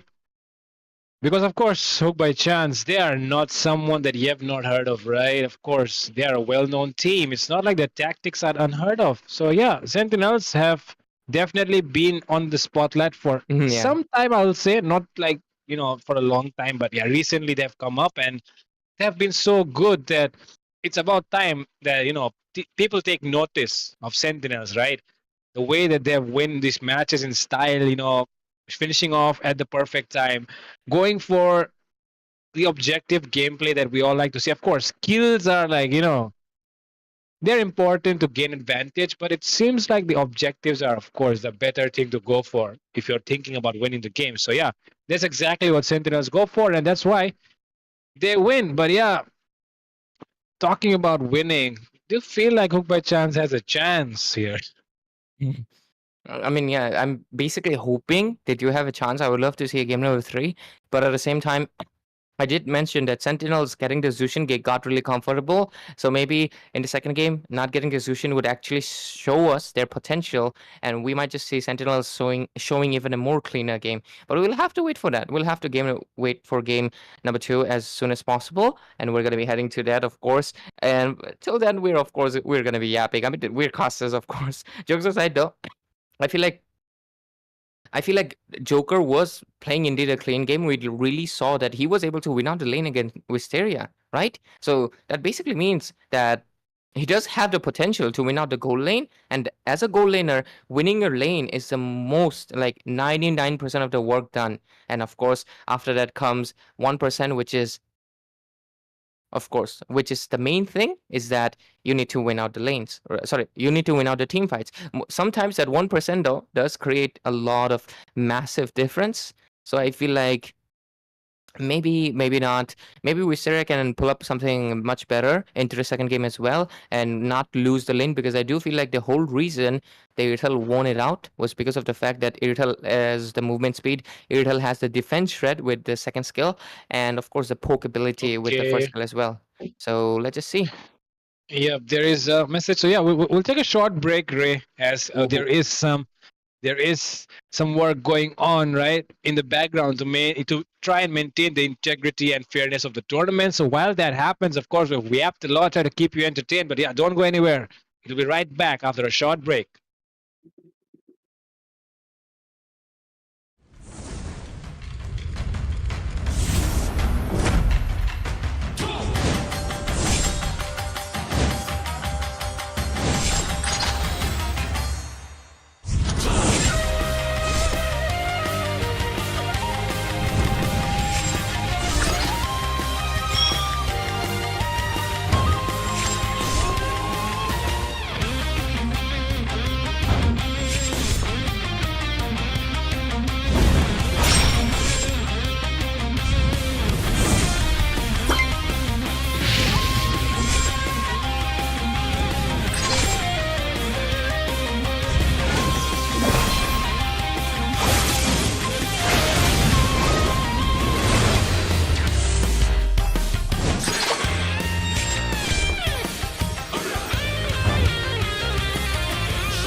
We are back on to the Nerd Tournament brought to you by WarDrum Games, and I would like to welcome all of you onto this best of three series between Team Armageddon Esports, and they will be taking one of the teams as well.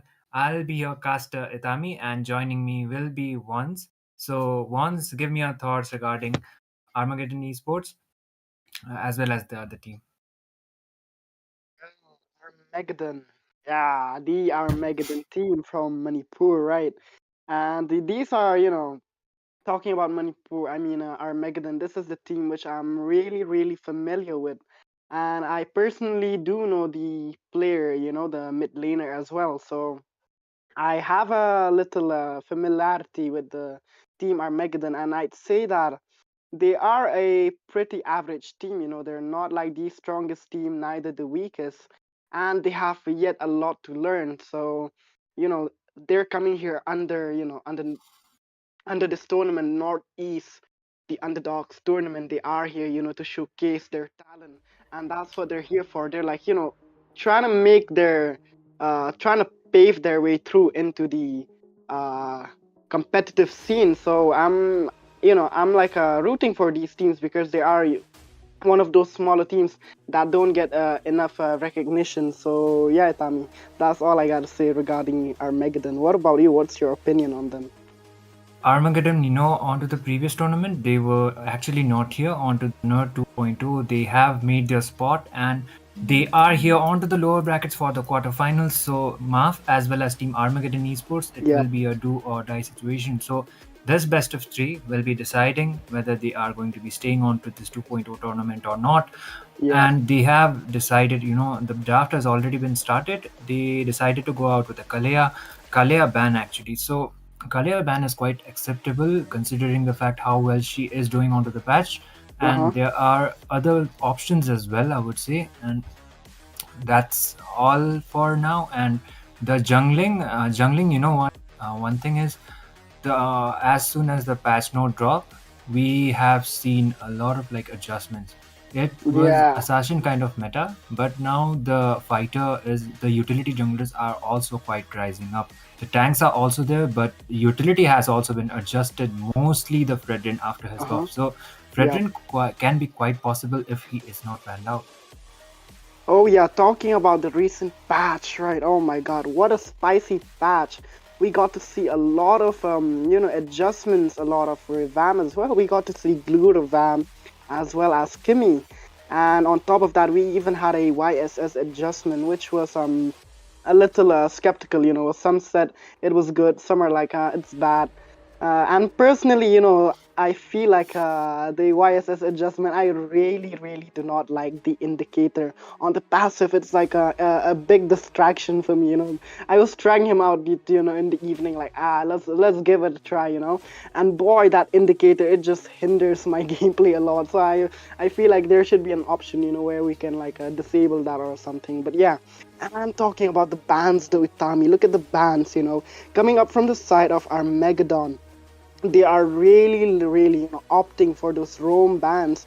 They're picking away Kalia as well as the Hylos.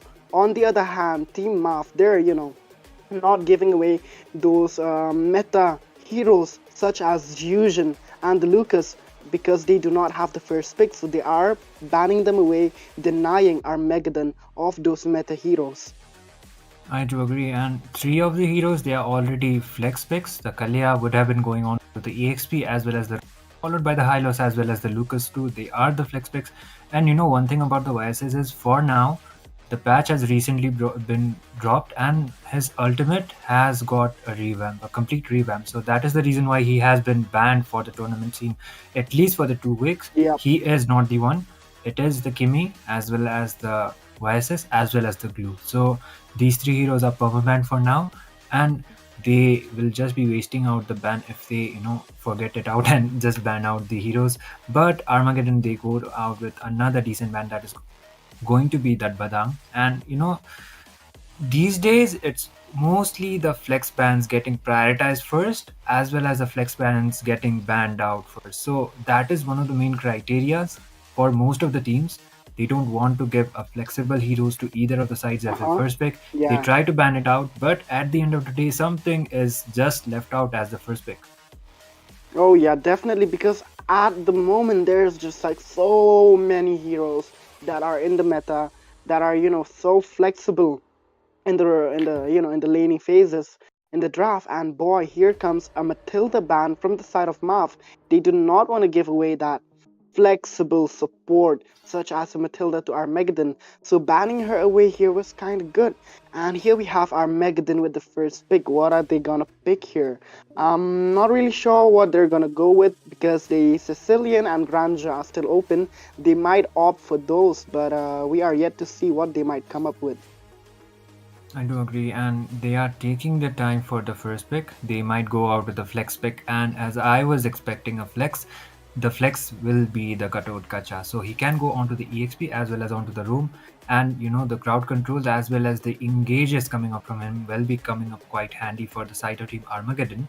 And Marv, they have to pick advantage. So a lot of options are still open, and it will be depending upon their composition what they will be deciding to Uh-huh. go with. And Oh, okay, already a jungler pick apparently. wow. Another joy pick for tonight from the side of Mav. We did see in the first game it was Van Satoru on the joy, and here we are on Team Mav. It is a joy on Bronze Boy. So here comes Bronze Boy with a joy pick as well as a Phoveus. Ooh, these picks are looking really solid from the side of our Megadon here. I mean, from the side of Team Mav. Yep, I guess they will be swapping out those picks, but the Phoveus is a good idea, and you have the joy.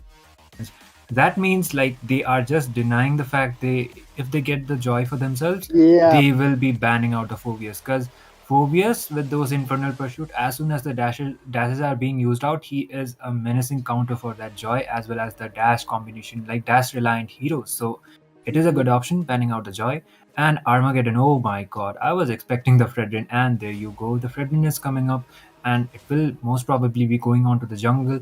On to the early game phase, the defense won't be that high for that Fredrin, but if he gets those defense items, the Radiant, if he is able to get it on time, even if the Joy comes up with the engages onto those electrifying beats, the damage won't be done much. And okay, Armageddon, they decided to go out with the Valentina. So Lucas is banned out, but still, the Valentina just copy out the Infernal Pursuit, or maybe a setup kind of tank might be coming up from the side of Team Marv, maybe a support. So the Valentina is just going to be stealing it with the IMU. Okay, that is a good answer. A carry pick coming up from the side of Team Marv. So far, draft-wise, both of the teams are quite balanced, but Marv, they might have a slight of an advantage. Oh yeah, talking about Mav, especially with the recent adjustment, I feel like looking at the draft of our Megadon, I feel like Valor, he could be a really good pick here against Fredrin and the Thought, because he is one of those mages that has a lot on his kit. He has a lot of CC, a lot of slow, a lot of burst damage. And looking at the heroes that our Megadon have picked, they have Fredrin, they have Gatot, they have Valentina. So picking a hero like a Valor with so much utility skills, he can even make his ultimate useless for the Valentina, because even if the Valentina copies him, it is not gonna benefit her anyway. So picking here a Valor would be really good, I'd say. I And kind of talking agree. about the Itami, talking about Valentina, from Armageddon. Not only Armageddon, we've seen that even the previous teams they've picked Valentina, even Zohan yesterday, they were like doing so good on a Valentina. I feel like Valentina is slowly rising into the current meta because her picks have been really frequent. What do you think about her? I believe Valentina is a kind of hero. Like it's actually like Chow. Somehow, Valentina somehow makes her way onto the meta, and she is, the copycat mage of MLBB, and Mm-hmm. she is one of the best like mid laners if onto the right hands. If she is like if the user is able to utilize the ultimates being stolen, and if it has gone on to their advantage, then Valentina quite Yep. work out. But as you said, Team Maf actually can go out with a Valir pick here because they have a Fredrin for the side of Team Armageddon. And Armageddon, like Fredrin, if he tries to dive in with those taunts, Valir can just use his ultimate and push down that Fredrin quite back, and he can still be able to dish out the damage, as well as the crowd control will also be there. So it can be quite an option, but you never know. Like composition wise, uh, whether they will be going out with a Valir or not, the God ban as well as the Eve ban, it is quite acceptable because God recently got some adjustments too. He has been buffed, and against a utility jungler, it's actually a good pick. But okay, Marv decided to go out with the Vexana instead, so early game control is definitely there. Oh yeah. I feel like the Valor could have been really good here, but no. It is Team Maf that is coming up with some kind of a strategy here. They're picking away a Vexana. So that Vexana will be, probably benefiting Armageddon as well, because Armageddon, they have a Valentina, and Valentina with the I am you will just be copying away that Eternal God and getting away another tanky minion on their side. But here comes a grandeur pick from the side of Armageddon. Despite the nerf, Itami, despite the dashes of his Rondu being decreased, the dash distance of his Dead Sonata being decreased, I'd say that Grandeur is still a very, very strong and a viable pick. What do you think about his recent nerf? I feel like the nerf itself, that he got, it is just not enough, because the amount of range, the amount of poke that he can do is still way too menacing. One thing about the Granger nerf is, even if his dash has been reduced, and even if when he uses his Death Sonata he is not able to dash out that much, one thing is the range has been decreased, but the Death Sonata's damage has been quite increased to adjust the nerf actually. So it can be quite possible, even if the Death Sonata doesn't have that much of a range, the Granger will still be hitting a lot. And Team Maf, excluding the Phobius, they don't have that kind of a tanky hero on their side. Even the Guinevere is a roamer here, and Guinevere with those spatial migration plays can be coming up quite handy. But if she gets caught out and if she is not able to, get those defense items on time, it might actually backfire for the side of Team Maf. That might be the main, issue right here.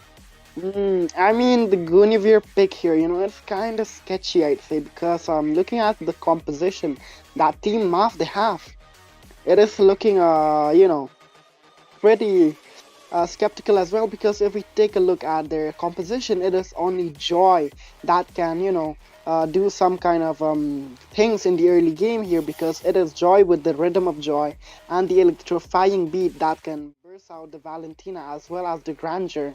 But yeah, we're gonna see what will happen here. And boy, look at the composition of all these teams here being shown in front of our screen. On the left, we have Armageddon. On the right, we have Team Maf.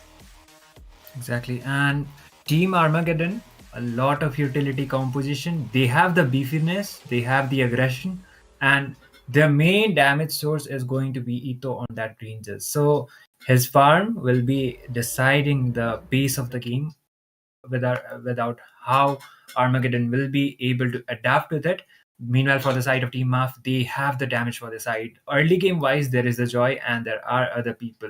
But this is going to be the quarterfinals of the lower bracket. A lot of things are going to be on to stake because this is an elimination round of bracket. So here we go on to the land of Dawn. We are on to the game number 1. And, without any further ado, here we are. Yeah, we are here in the land of Dawn, and both teams are looking very solid. So, as of now, the first 20 seconds of the game, nothing much is gonna happen. Both sides are gonna focus on that early game farm. They are gonna look for a quick level 4 and possibly Opera Gang, and here we go. We just see, these teams going ahead and looking for a little bit of information here and there. Oh, a lot of poke coming up from the Vexana on that Hilda.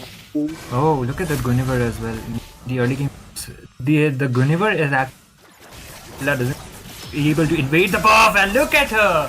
Good rotation coming up from the side of Team Mav. They get the first blood. J4, JJ44. He was trying to get some visions onto the bush, but he won't be able to do so. Instead, he gets taken down. So a good trade, but how will Armageddon be bouncing after this? Oh, I'd say that, the kill that they got. Oh, geez, they're like invading to and fro the map here. They're like denying Fredrin off his farm. And on the bot side there, what is cooking? Look at that. Just beefy fighters, fighting each other, and nothing much gonna happen here.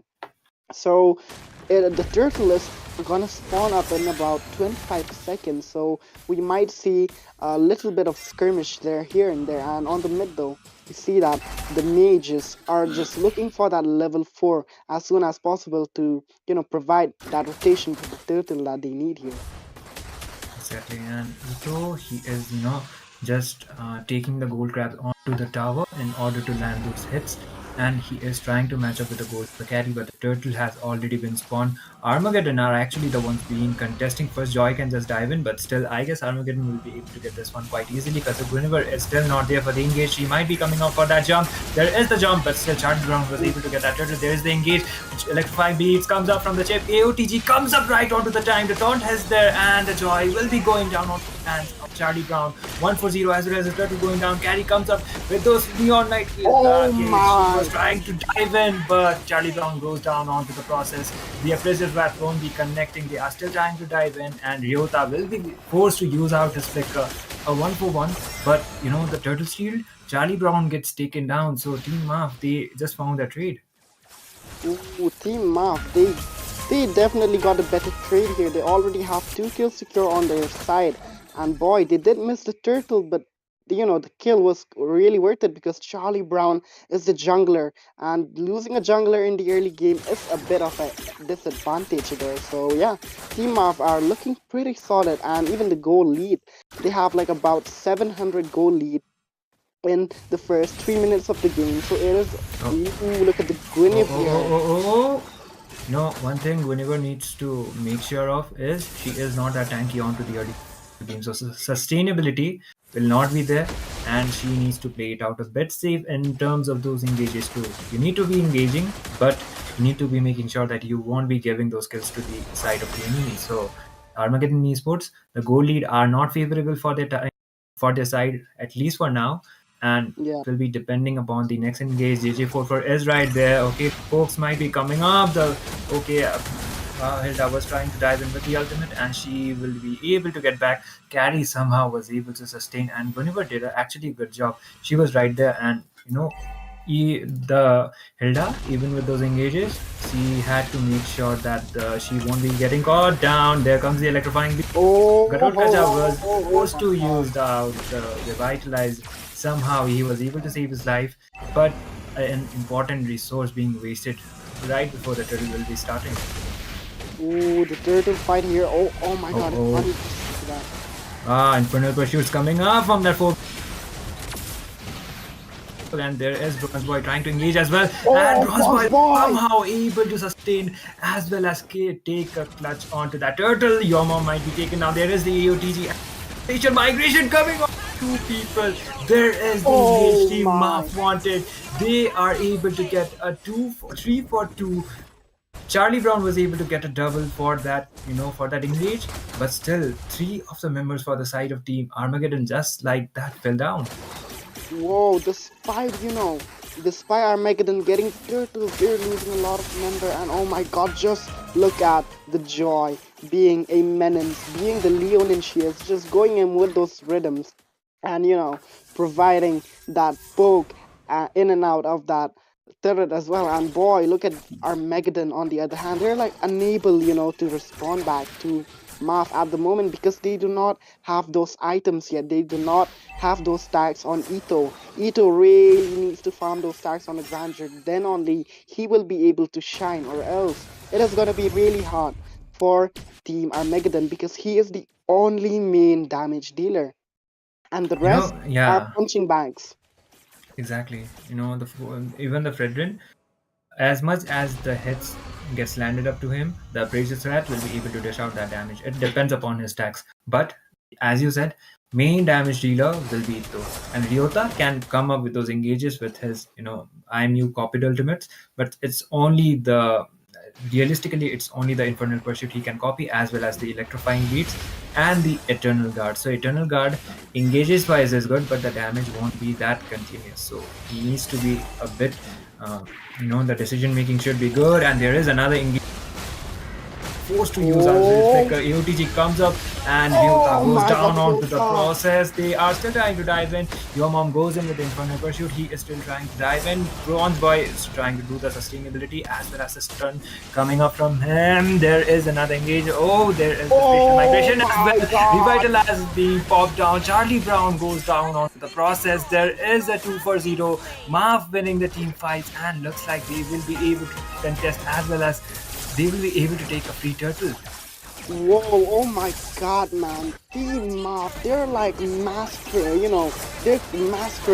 over the battlefield. Team Armageddon unable to clap back. They're just like getting clapped from each and every member of Team Mop. And oh my god, the Guinevere with the spatial migration as well as the Violet Requiem, man. That set was absolutely great. And here comes another. AOTG comes up onto only one people, and there was one actually. Guinevere didn't go down. An important waste of resource coming off from Bronze Boy. Armageddon, they are trying to engage, but the engages are not being worth it. And Ito, he hasn't still acquired any kill onto his name. So that might actually be a big problem. If he is able to get those kills, then maybe. But looking at the itemizations, I do believe Carrie has already completed 2 of her builds, and she is going for the Trinity. So Demon Hunter Sword might be a good option. And looking at others, Vexana already got the anti-heal, the glowing wand for her side. Itemizations wise, Team Muff might be a bit ahead, but there is another engage. Charlie Brown is getting taken down by the Violet Requiem. There is the engage, and Charlie Brown might be taken out. Joy just dives in with those electrifying beats. She was able to melt down that Fredrin, and looks like your mom will be going in with the flicker as Ito goes back, and there is special migration down to 2 people. There is the perfect flicker combo. Armageddon Esports are falling down one by one. Only one of them remains, and that is going to be that Hilda. A 4-for-1 trade favoring Team Muff, and looks like they are quite locked in. Oh my god, Team Muff are not only locked in, they are totally, locked onto the turrets as well, because they are not even letting any member of Armageddon take a breather. The way they ganked a punching bag like a Fredrin on that bot lane turret, oh my lord, they do not care he's a tank or not. They are gonna go for the kill. They have the goal lead, they have the items, they have the damage, and they are making most of it. And oh my god, just look at that. Another spatial migration onto Ryota, but okay, PT will be going back onto the process, but there is Bronze Boy with the... and he down in... But Candy with the damage, she will be able to get a double. She is just driving in. Joy goes out with the electrifying beats being yet to be used down. That will be a double. Once again, a 4-for-1 for the side of Team Maf. Ito is the only remaining member. There is the flicker, as well as flicker being used out by Ito as well. One hit away. He was almost getting taken down. And the Death Sonata is being used out to clear those lanes. But at what cost? They will be giving out a lot. And it will be an uncontested dot for the side of Team Maf. They are leading in terms of the objectives, in terms of the kills, and in terms of the goal too. Oh my god, at this point it seems like Armageddon, they are just, gonna get massacred here. They're gonna get muttered, because the goal lead that Team Maf have built up is absolutely insane. They have 8k goal lead, and oh my god, Duba on that carry, he has completed the Trinity, I believe, and boy, he is gonna melt each and every member of Armageddon. They are really tanky. They have, the soaking capability, but then again, it is a carry that we're talking about. True damage, Trinity, she is gonna melt the hell out of you. And oh my god, Ryota almost getting caught, forced out the flicker. So that is one big resource being spent from the side of Armageddon on their mage here. And oh my god, look at the build. As I was saying, the Trinity is completed, and even the Joy with the Holy Crystal, Divine Glaive, will be dealing a lot of burst damage. One thing that's more interesting here is highest goal lead belongs to that Joy. It is quite acceptable considering the fact the goal lead, okay, there is the taunt as well as the Eternal Guard being used. But look at the carry's damage. Guinevere will be able to get that kill. But electrifying beats, look at My her. God, She just dives in this and gets the guy. kill. A 2-for-0. Once again, Team Maf winning the team fight. Look at those taunts coming up from them. They will be waiting it out most probably because the Lord has been taken down. Flicker combo from your mom, but he won't be connecting with those infernal pursuits. He still tries to dive in. It's the flicker combo coming up, but the taunt will be connecting. That was a wrong calculated spatial migration. And there is electrifying beats used out by the Joy. Carrie gets a mega kill, My and she is God. able to shred down one by one. That will be an unstoppable. And two of the members for Armageddon are only ones remaining. They are getting shredded down one by one, and man, oh man, this carry is dishing out a lot of damage.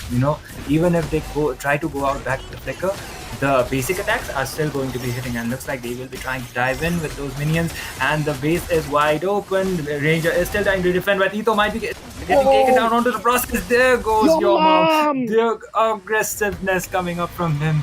Team Maf takes the game number 1, and an absolute dominating of a performance actually. Oh my God, it was definitely a dominating performance from Team MAF. Man, right off the bat, they build up such a tremendous amount of a lead, which Armageddon they couldn't clap back from. Oh my gosh, Ryota on that Valentina, he got a chocolate, man. I feel bad for the guy. He couldn't do much. I feel him because obviously it is Julie on a Joy, and boy, when J and J are combined, man, this guy is gonna shine like anything. And boy, talking about your mom though, I did not expect him to get an MVP here, man. Those infernal pursuits were on point, and that zoning at the end, absolute cherry, because he did not Oh let no. any members of Armageddon even defend that base. And oh my lord, I feel so bad for Ito. He has 100% push from his team. He is like the only person locked on those objectives. Man, that was Objective wise, yeah. yeah. Objective wise, Carry Duba, he was also the 85% damage dealer onto the turrets. Mhm. So it is quite understandable being a marksman for your side. That is okay. But execution wise, I believe Team Armageddon, they had a lot beefy composition. So if they were able to make full use of it onto the early phases of the game, maybe the scenario would have been quite different. But early game wise, Maf was able to hold it out. Even if they were losing some objectives, Yeah. they holded it out and waited for the team members to get those items at time, and they Hmm. got the results actually. As soon Yeah. as Guinevere was diving with those flicker as well as that spatial migration engages, man, oh man, there was always trades, and it was a 4-for-1 trade or 3-for-1 trade, but it was Yeah. mostly going out for the side of team Maf actually. So they will be taking the game number 1. So the main question will be, how will Armageddon respond to this? I mean, man, if they want to respond, they have to come up with a better draft. They got cooked in the drafting. That is what, led to their loss. They took too many punching bags, and those punching bags, they couldn't get the kills. It was a game that was, totally heavily relied on Ito alone. Ito being the grandeur, he needs the Capriccio stacks. And that was a big pressure for him because he's like the only damage dealer that can farm kills for his team. 3 punching bags, Gatot, Hilda, and the Fred couldn't do much because, man, you need those early game kills on the mages and marksmen. If not, your team is just gonna fall out really hard. I'm gonna say that again, this again and again, as I've said previously as well. If you want to go for a game, you want to win, you have to balance out the draft. Don't neglect the early game potential that you need. You have to pick heroes that can pick up kills, as well as secure heroes that can secure your late game. So there should be a balance between the early and the late, and here is what Armageddon they lacked those early game heroes that can pick up kills. So now they really need to work on the draft. And here we are, ladies and gentlemen, into the second game as well as the second draft. Here we have Team Marv on the blue side, and on the red, this time it's gonna be Armageddon. So the first pick advantage for Team Maf this time. Armageddon, they got the first pick previously and they decided to go out with a Gatuta flex pick, but it didn't work out as expected. Bronzeboy was trying to engage with those AOTGs, but so unfortunate, man. And Yep. Team Muff, they have the first ban advantage too. They are just perma-banning Kalea at this point, and that is quite acceptable considering the fact how dominant she is. And if she is not banned out, she is definitely a go-to hero, even onto the EXP as well as onto the roam.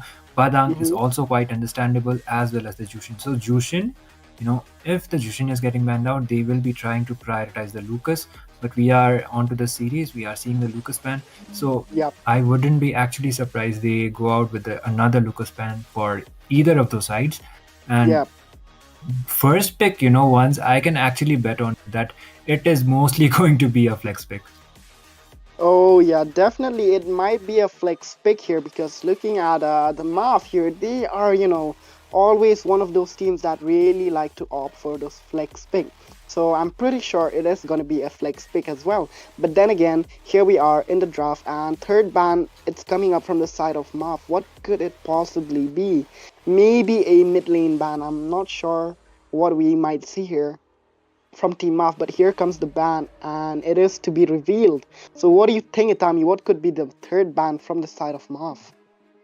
Okay, it is, maybe the Lucas or me. Okay, that was quite unexpected. I would say Moscow ban apparently. So I have a guess. They might be going out with basic attack kind of a marksman, basic attack Mm-hmm. dependent. Maybe even Nathan, because Nathan he has been buffed, but I haven't seen much of Nathan games. Oh And my maybe god. it can actually be a Granger for the side of Team Maf as well. But you never know what they are going to be cooking. And I was expecting actually the Lucas, I did say it. If the Lucas is banned out, they will be trying out to ban out the Jushin. So that is what exactly happened. Armageddon banned out the Jushin. And apparently it's Team Maf who are having the advantage. So Lucas will be the flex pick once again. And he can be going out either onto the EXP I or might onto the see jungle. a Valentina here. What do you think? Can Armageddon come up with Possible, a yeah, actually Valentina once possible. again? Yeah. Because, a Lucas on the other hand, then definitely a Valentina might be another Oh, optional pick. But here we are, Armageddon are actually opting for those good picks. heroes such as Phoveus and Hylos. We have here a very versatile heroes. We have, Hylos. That is a really good tank. But man, I feel bad for Hylos. You know why? Yeah, Because because the the carry is dominance, open. man. Okay. No, Oh, no.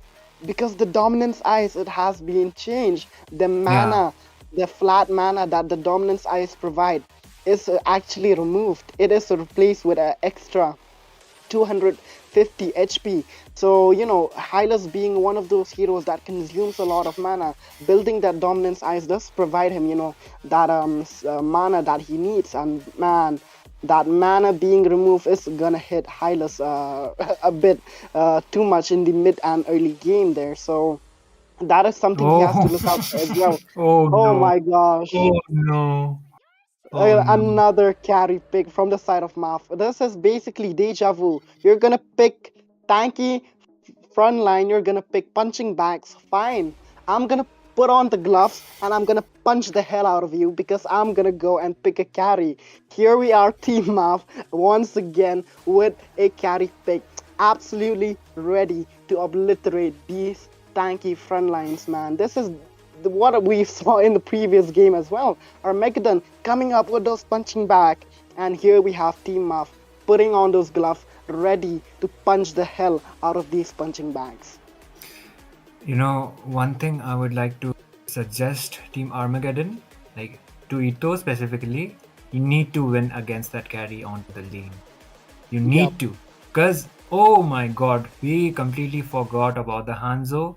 He has been revamped and he can be a good, matchup here. But he needs to be marking out that carry as much as possible. If you are giving the farm to the carry, you will just be getting the deja vu from the previous game. And Ito, he needs to be winning out onto the laning against that carry so that the carry won't be getting those itemizations in time in order to dish out enough damage to take Yep. down that high loss as well as previous. So it will be a challenge for Team Armageddon because I mean, Enzo, man. He is revamped, yep, definitely he is revamped. He's pretty solid, but I'm not sure how they're gonna execute a Henzo here, because looking at Armageddon, the the heroes that they have, it doesn't synergize that well. And Amaf, on the other hand, they have a carry. Yes, carry is vulnerable to a Henzo, but if the Duba on the carry, he plays item wise, he like opting for dreadnought armor early on, that can be a game changer, because a dreadnought armor can provide a lot of defense against a hero like Henzo, because he is skill based, and will be reducing a lot of damage as well. And talking about Armageddon, they might as well secure heroes that can ooh, Oh, oh, just as oh. I was saying, like heroes that can outshine carry in the laning phase. Here comes Granger. I feel like Granger is pretty solid, despite, we see that Armageddon, they did lose to that carry in the previous game as well. So if, talking about the game as of now, the Granger against the carry, it all comes down to execution. I feel like, Ito, he did great in the previous game despite, losing. I feel like it was mostly his teams losing in team fights. On the other hand, Ito was just focused on farming those stacks. So I feel like on his own, on his own alone, he was doing pretty good. So it was just his team, being massacred all around the map. And oh my lord, a jawhead pick coming up from the side of Team Marv. We will see a lot of ejected Aggression. plays. Man, this is gonna be one heck of a game to witness.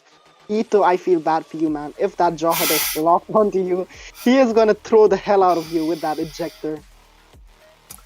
Another thing, though, he needs to be making sure that he acquiring some match, because against, like, onto the previous match, one issue that Granger was having was not able to kills he did, and maybe even if he kept up with the goal lead, they were not able to capitalize onto it. So okay, you were actually mentioning a Valentine before, and Team Armageddon, they will go out this draft kind of thing. The Granger as well as the Valentina, they will remain the same picks, but three of the changes are there: the Hanzo as well as the Phobius and the Hylos. So Yep.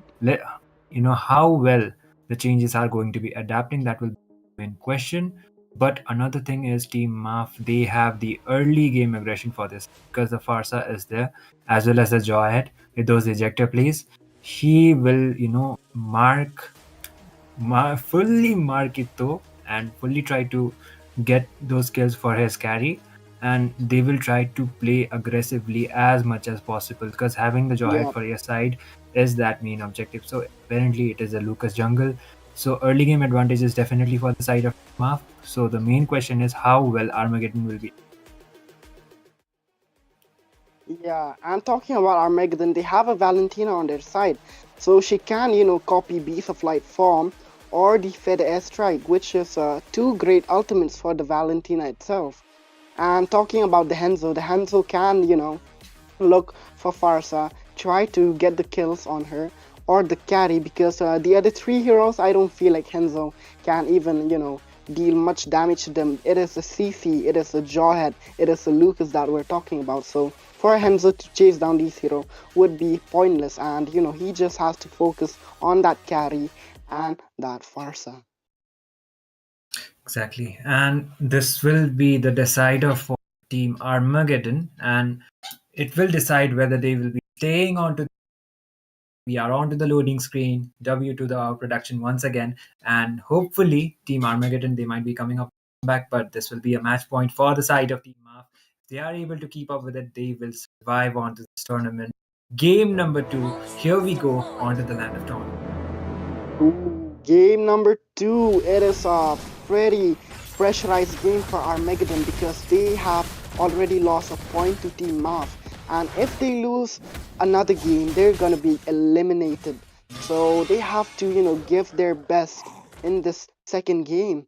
And here we just have both of these teams against each other. On the blue we have Maf, on the red we have Armageddon. And as of now, it is just gonna be the basic farming that goes on in the early phase of the game. Nothing much too extraordinary that is gonna go on. Exactly. For now, just the basic rotations as well trying to get as much as objectives as possible. On the outside, we are seeing some gank.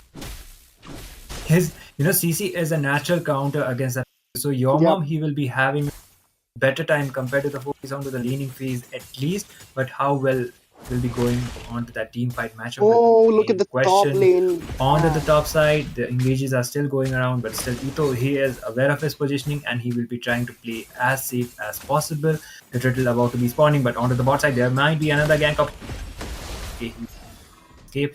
Ryota was not able to land those terrifies, and they will still not be able to get any trades, but the turtle will be spawning onto the next few seconds. Oh, onto the mid! Oh, getting quite poked down. He is onto a bad position. The flicker being used out by the Jawhead.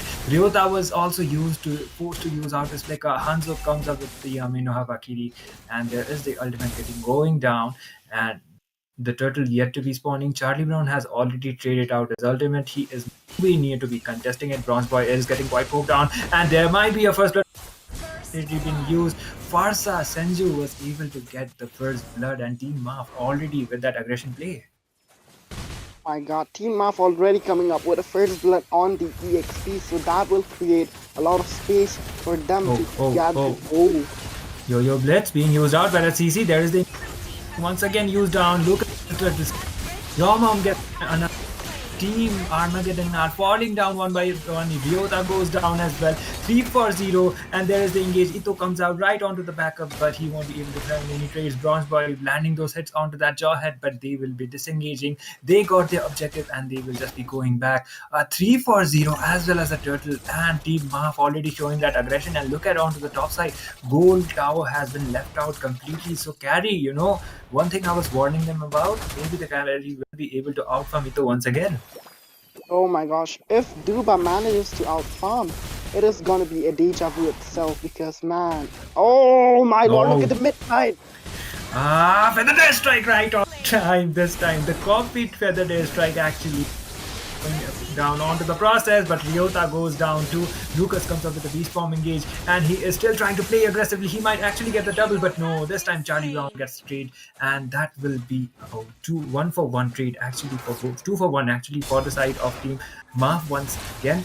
But Armageddon, they are still trying to engage. Charlie Brown will one again. And man, oh man, the aggression coming out from the side of Team Maf is quite commendable. Oh my gosh, definitely, because it is just like what 2 or 3 minutes in the game already. 6 kill secure on the side of Team Maf. The aggression is pretty commendable. Here comes the Jawhead. Oh, Ito might be going down the Feather Airstrike, but that's not able to escape somehow. The infernal pursuit being used out by Bronze Boy, as well as the glorious pathway was baited out, but still the engages, it's only the one trade, and Ito, he is quite low on HP. So Duba, if he just does the clutch play, as well as PD is still there, Ito, I guess he is aware of it, so he will be going back. Good awareness coming up from him, but there is the Feather Airstrike being again down. Look at the pop coming up from that Phobius, and okay, the Lucas uses the beast form as well as the Kamehameha.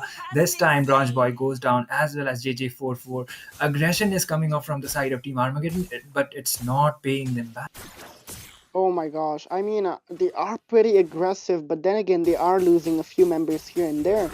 And talking about the goal lead, they have built a solid 2.2 goal lead against Team Armageddon. So that is one thing that Armageddon have to look out for. But here comes the Henzo. Oh, he might actually use the retribution, but he is not. One member got down, down onto the process as well. Your mom is trying to go back, but okay, he is able to sustain it out somehow. But there is the aggression. Valentina escapes with 1 HP somehow. Infernal Pursuit as well as the zoning coming up from Bronze Boy. Amino Habakiri being used out by Hanzo. And they had decided to just fall back. They got their objective as well as one trade, and still Maf are looking the ones who are still dominant on this team fights. Man, Team Maf are really dominant. Oh my lord, just look at the skirmish here.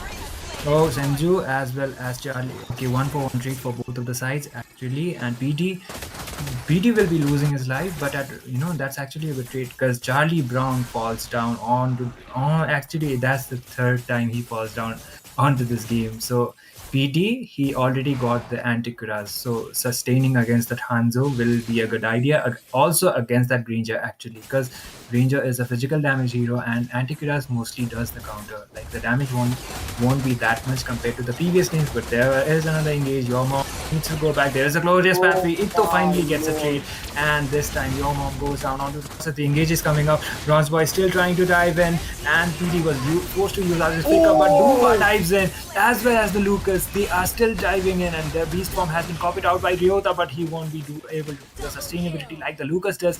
Duba gets the double kill as well. A 4-for-1, and looks like Charlie Brown will down to. That will be a triple, a wipe out for the side of Team Armageddon Esports. One by one, they just ended up losing their members, and this is definitely not looking good. Oh my gosh, it is not looking good, because if Armageddon they lose this game, they're gonna get eliminated, and oh my lord, I do not want to see Armageddon get eliminated just yet. They have a lot of potential that they are yet to portray, and man, it's looking really tight for them at the moment. They have to pull up with something really miraculous if they want to win this game, because at the moment the only miracle I see on their side is Ito, and Ito, he does not have the Capriccio stacks just yet. We need to take a moment, check the items, and check the stacks as well, because we are heading into that 8-minute mark of the game, and this is where heroes like Granger and Sicilian start hitting up. And here we have Ito with around almost 300 stacks. He has a pretty decent KDA as well. He has died once, has 1 kill, as well as an assist. And he has built the Sky Piercer as well, but I'm not really sure how that's gonna work up here, because on the side of Mav, they are looking pretty solid, and that. Ooh, just look at the top there. It's easy, man. Okay, Ito hasn't got any stacks onto the Sky Piercer yet, so there is the hammer being used out, but the Hanzo just the feather strike being used out onto Charlie Brown, and able to get another kill. The Farsa is, just go in, use the feather airstrike, and get those kills. That is what is exactly happening. Charlie Brown has fallen down 5 times onto this game, so the Hanzo pick, it's not working out against this lineup. Yeah, it's not working as they were expecting, and as you said, the only hopes can be Ito, but he is outfarmed by that carry as well. There is the feather airstrike and being used out by Senju. The engages as well as poking coming around, and they might try to just dive in, and looks like Johet will be coming with that ejector being not used down. The overextension coming up from the side of Team Mav. This time Johet will process. There is something this Bronze Boy will be able to sustain, but Duba gets a kill, as well as your mom able to take down Bronze Boy. And look at Julie with the unstoppable, as well as the aggression coming up from that Lucas. A 3-for-1 trade, once again favoring Team Mav. Team Mav, they have built up a lot of goal lead. They have almost a 10k goal lead, which is really good for them. And Armageddon, on the other hand, they're ignoring the goal lead that Team Mav have built. They're just constantly engaging in fights. They're not taking a moment to realize that they are behind the farm. They need to chill out on the fights. They need to first get up their hands on the items. They have to catch up with Mav, but no, they're constantly engaging in fights. They're like, Charlie Brown this time he will get down, but okay, he is quite low on HP, but it is the mid laner, and Lord going for the side of Team Mav. If the feather day strike was used down onto the points, then maybe the lane clearance would have been better, but they won't be having the mid laner, at least for now. The Lord will be marching from the mid side, and lane syncing wise, it should be quite clear. But Team Armageddon Esports, I got a question. How will they be defending this one? Because it's only the tier 2 as well as the inhibitor towers remain. And for the side of Team Mav, they haven't lost even a single tower. Look at those recalls coming up from them. That is like a lot of taunting coming up from their side. And here we see the Lord marching down the mid lane. It is going to be pushing through their inhibitor. And oh my god, there is the ejector as well. Like the throw coming up from that Jawhead. Engages wise, they are still trying to being used out onto Ito, but okay, the flicker also used in order to dish out some damage, but there is the conceal and they might be trying to engage as much as possible. The throw coming up from the Jawhead. Oh, look at that. Lucas just goes down. That will be a monster Oh, kill. Your yeah. mom and Duba will be going down on but at what cost? Bronze Boy goes down as well. Charlie Brown was able to get a kill, and it might be a 2-for-2 trade. And looks like Team Armageddon, they might be able to pull it out if they find another some trade as well. But okay, Team Maf, they are playing it out quite safe. They are aware they have lost two of their members, and they will just be going back because it's the carry as well as the Lucas that have fallen down. Yeah, I mean, without a carry, you can't really end the game because you really need that attack speed to lock down the crystal. So they are aware that they do not have their marksman. But oh my god, just look at the amount of aggression. JJ444, oh my lord! The engages, man. Ito just got bursted down. And looks like Team Armageddon Esports, they will just be falling back. They only have one of the inhibitor tower remaining. And the safer side Man. for the side of Team Maf, it would be better if they waited out for the Lord unless they get those trades. Look at your mom just taunting Charlie Brown. And Amino Habakiri as well as the engages come from that Hanzo, but the damage is still not enough to actually take any of them down. Duba just goes out for the objective, the feather airstrike being used out. Look that first, and they will be able to get another inhibitor out for the side. The minions are there, but still Armageddon Esports, they are trying to fall back. The recalls coming up. Charlie Brown tries to go in. The glorious path is being used out.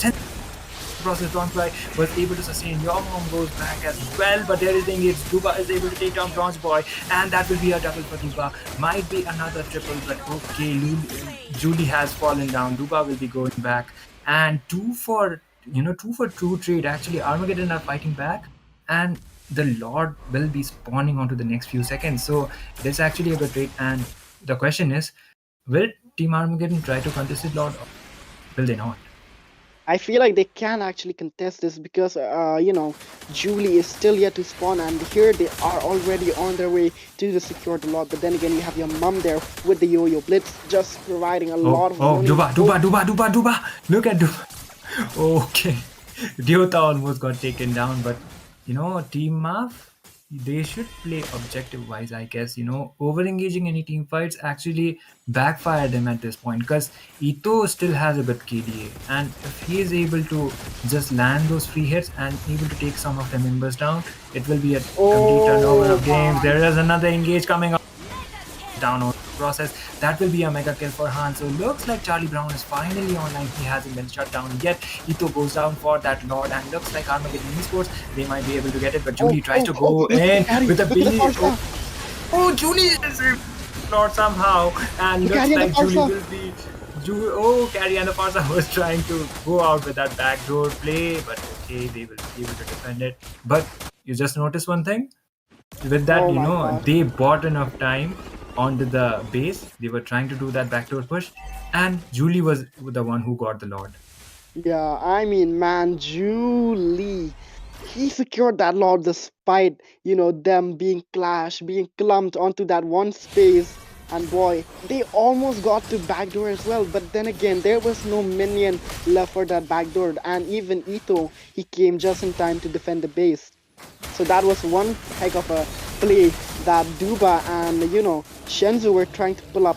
Oh my god, just look at that Itami. The Lord got absolutely shredded. Couldn't even make his way to the crystal right there outside. He just got obliterated. Man, the amount of damage that Charlie Brown has right now is... Oh my god. Oh no. Oh no, no, no, no. Hylos just gets melted down just like that. That is why if you have a carry for your side, never engage like that. And looks like Team Maf might be trying to lock in the base. The feather air strike being used out by the Farsa. They are still trying to lock into the base, and there is the ejector. Look at the Lucas diving in onto the backline, and he is trying to do that sustainability. The base form as well as the Kamehameha was yet to be used on, but the minions are not there. Duba was able to get a mega kill. The Winter Crown coming up from Yota. He is still trying to pull up a desperate defense, and he was able to get a shutdown, but no, it won't be enough. Team Maf gets the game, and it was quite a skirmish, full fight going on, but the crystal was wide open, and Duba was able to land some hits as well as the minions were there, and Team Armageddon will be eliminated from the Nerd 2.0, just like that. Oh my gosh. Man, it was one heck of a journey for our Megadon, to be here in the nerd tournament. But here tonight we have our Megadon being eliminated by Team Mav. It will be Team Mav that will be progressing into the further stages of this tournament.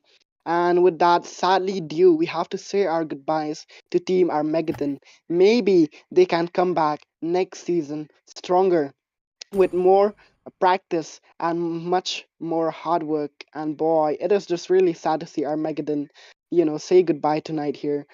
And it is gonna be a 2 to 0 point because it was a clean sweep coming up from the side of Team Mav. So yeah, I don't even have much to say here because it is just a sad scene to witness, Armageddon being eliminated here tonight. I do agree. I also ended up casting most matches, and they were mostly dominant onto the series, like mostly onto the tournament. But it is Yeah. quite unfortunate for them. They faced Team Maf onto the lower brackets and they got. So I do hope they will be coming back stronger from this. I hope they will be learning out from their mistakes. But congratulations for the side of Team Maf. They will be progressing on to the further stages, and they will be progressing on to the lower bracket semifinals. So that will be it actually for this series. Anything you want to add up once? I feel like I've said enough, so that's it from my side.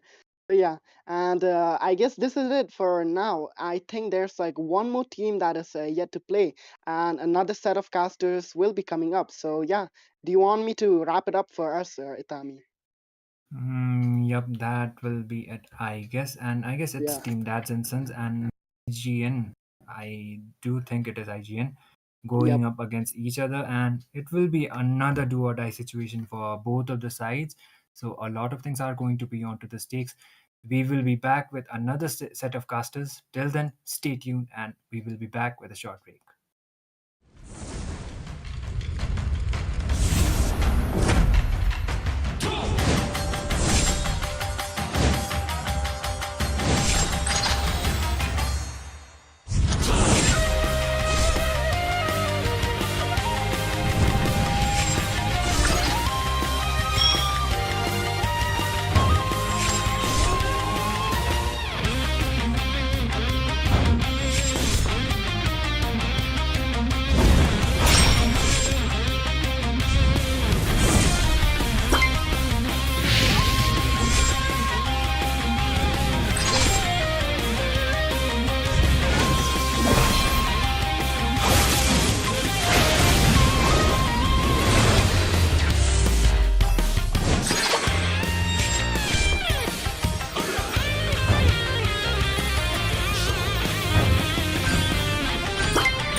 After a series of clean sweeps in this evening tonight, we're going to be heading on to the last event that is upon us, which is basically the last match between Dads and Sons and versus IGN into this lower bracket quarterfinals. And it's going to be a really spicy one because, of course, both of these teams are fan favorites. One team, of course, has the biggest fandom, I would believe so. Of course, there is Insane, or as well as known as Cup. And on the other hand, we have Team IGN, the team that has the most oldest legacy in not just Northeast, but Indian region. And of course, I'm saying it because I feel like this clash is going to be interesting because even though we'll have more tournaments coming on, every moment counts. But anyways, this is going to be a best of 3 elimination round against two really well-known teams, Dads and Sons and IGN. And to witness and cast together, I'm going to be your caster, Ray. And joining me is, of course, this beautiful lady by myself, by my side, Debbie.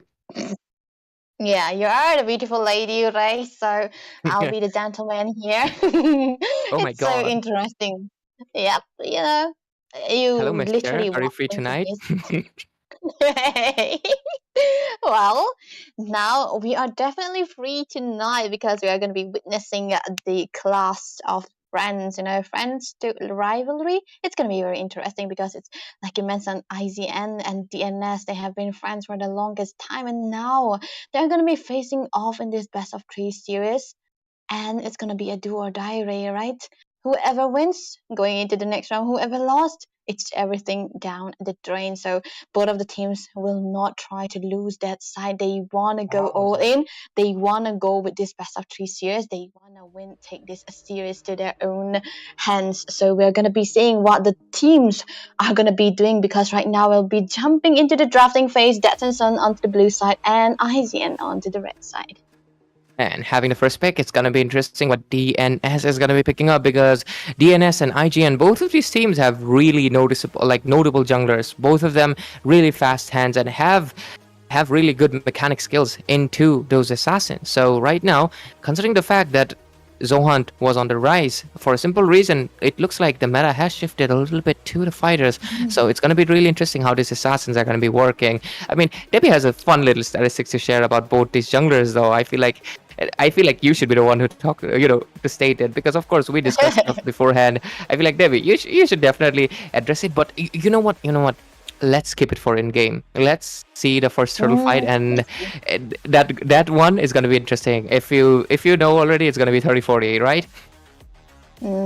But yeah, 30-40. But we are going to be mentioning it in game. But right now, I think, Ray. Every time you try to admire or try to put a hero as your diva, let's say. Jusin, when it was the time when you call her your wife, it's always getting banned. And now that the Kaleas is open, not open, has been released, it's banned again. 5 bans. 5. This is the 5th time that the Kalea is banned in the tournament by Dads and Sons, and they're gonna be taking it away because they do not want to give it to Miriel, right? Mr. John under the XP side, you do not want to give him the Kalea because he's so good in abusing. I'm sorry, he's so good in abusing the hero. He's always using it to the full She's good at potential. abusing too, yeah.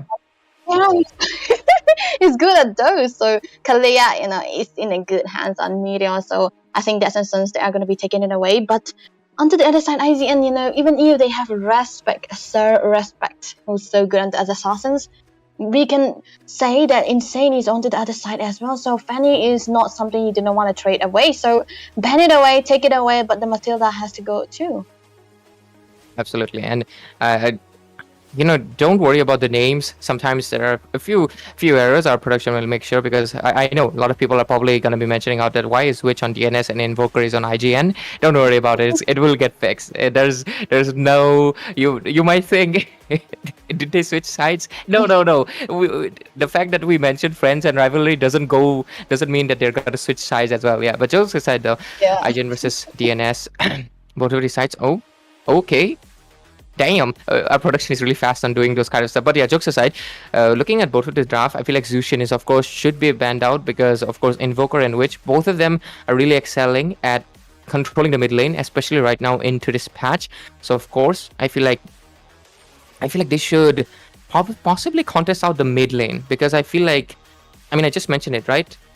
These two teams are one of the strongest in the considering the mid lane, could possibly contend for the best major users as well. So I feel like they should definitely make sure that at least good mid laners do not go into the other hands. Yep, that has to be the contest under the mid side is definitely what teams have been going for these days, because I think the jungle has a lot of choices. In fact, the Suyo has been one of the greatest choice for every jungle this season, this meta at least. But there are also so many kind of jungles that you are going to be picking away, like so many assassins that have been coming into play. So many times teams have tried to go for the priority onto the mid side and the gold side. They want to get their gold laner first and try to pick up the jungle. Unless it's the Suyo, they try to pick up the jungle onto the later part of the drafting phase, so as to not get easily countered, or even to the extent that they are willing to trade out this jungle. So I think it's very, very understandable to say that, like you mentioned, mid lane has been always contested, because the jungle is open up when your mid laner have the priority, have the control. But with Lucas being banned away, it's comfort, whether it may be into the hands of some boy, I mean Lom Mai, or is it gonna be into the hands of Insane. Whoever gets his hands on the joy, it's still a comfort for them. So very safe pick. But what will IGN reply this with?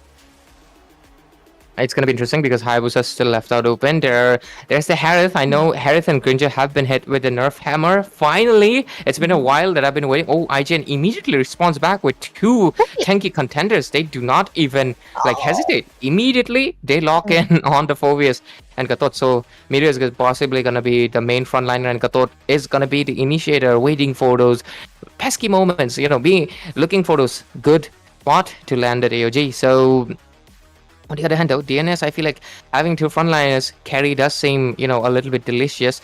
But at the same time, I feel like that range needs to be taken into consideration, and keep the marksman for last pick is what I believe. But of course, the CC was definitely coming. But what do you think they're going to be contesting right now, considering experiences have already been picked up? Should they go for the mate here? Because I think it's too... I mean, the first side is still out for grabs, and okay, the gourd. Oh, how can I forget, right? It's Invoker. He's the guy who bring the gourd into WarDrums in this tournament, at least, and making it work too. So definitely the gourd coming into play. So that's a true damage onto the side of that and Suns here. Two true damage already, which means that the CC and the gourd will be such a nuisance for Meteor and Jojen onto this tanky heroes. I've always mentioned that Meteor is a one-trick badang. It was a joke, actually. His real one-trick is Phobius. He might kill me, but still, it's a one-trick for him. So no, this is one of his comfort heroes. I'll protect them, don't worry. Don't tell him. Yeah, thank you for that, because IGN, they have been a lot of strengths. They scares me, but look at that. What scares me is Mr. Respect. So Respect onto Hayabusa. That's gonna be a dive, and Gord might not having a really good time here. Yeah, exactly. That's what I actually wanted to mention, is that Gord makes sense when you're playing against Dusty Mizo, because he's not going to be, most likely 90% of the time, he's not going to be picking up an assassin. At most, he's going to be picking up the alpha, even then, which you can dodge easily. But Hayabusa, that's going to be a little bit dicey for you, especially because it's so easy to dive in a Gord. You're most likely just going to go in with a flicker, which has a high cooldown. Hayabusa, he has 35 seconds on early game and 20 into the late phase. So obviously, his main primary target is going to be you. Not because, I know Gord is also strong, but it's not just because that he's the strongest target. It's because you're the most vulnerable one. You don't have any mobility. At least Farsa can rotate out of the map to try to mitigate the damage a little bit. But the Gord, it's going to be very vulnerable target. And considering the fact that they are well aware that Respect is one of those Hayabusa users that's really well known. I mean, Respect on Hayabusa, name a more classic combo than... the best combo is obviously me and Zushin. But yeah, the main thing is that I feel like they should have known the Hayabusa was coming. I do understand they wanted a mid laner, but God, a little bit too early, maybe. But we'll have to wait out and see. Maybe these last two picks, they might find a way to shut down the Hayabusa. They need to find a way to shut down the Hayabusa, but when they already pick out the CC so early on, I think they are just stopping for the bans coming out from IGN for banning out the CC here, so very understandable at least. But it's kind of a bait though to pick out the CC so early, so now they have to be struggling with the hero what Ray is gonna be picking into the roam position, which can lock down onto the Hayabusa. And I think he have a lot of choices on his kit as well because he's so flexible. He can pick out any heroes that he wants to the room position. But right now, Dads and Sons, I think it's a very, very solid band here. Farsa taken away, so it's.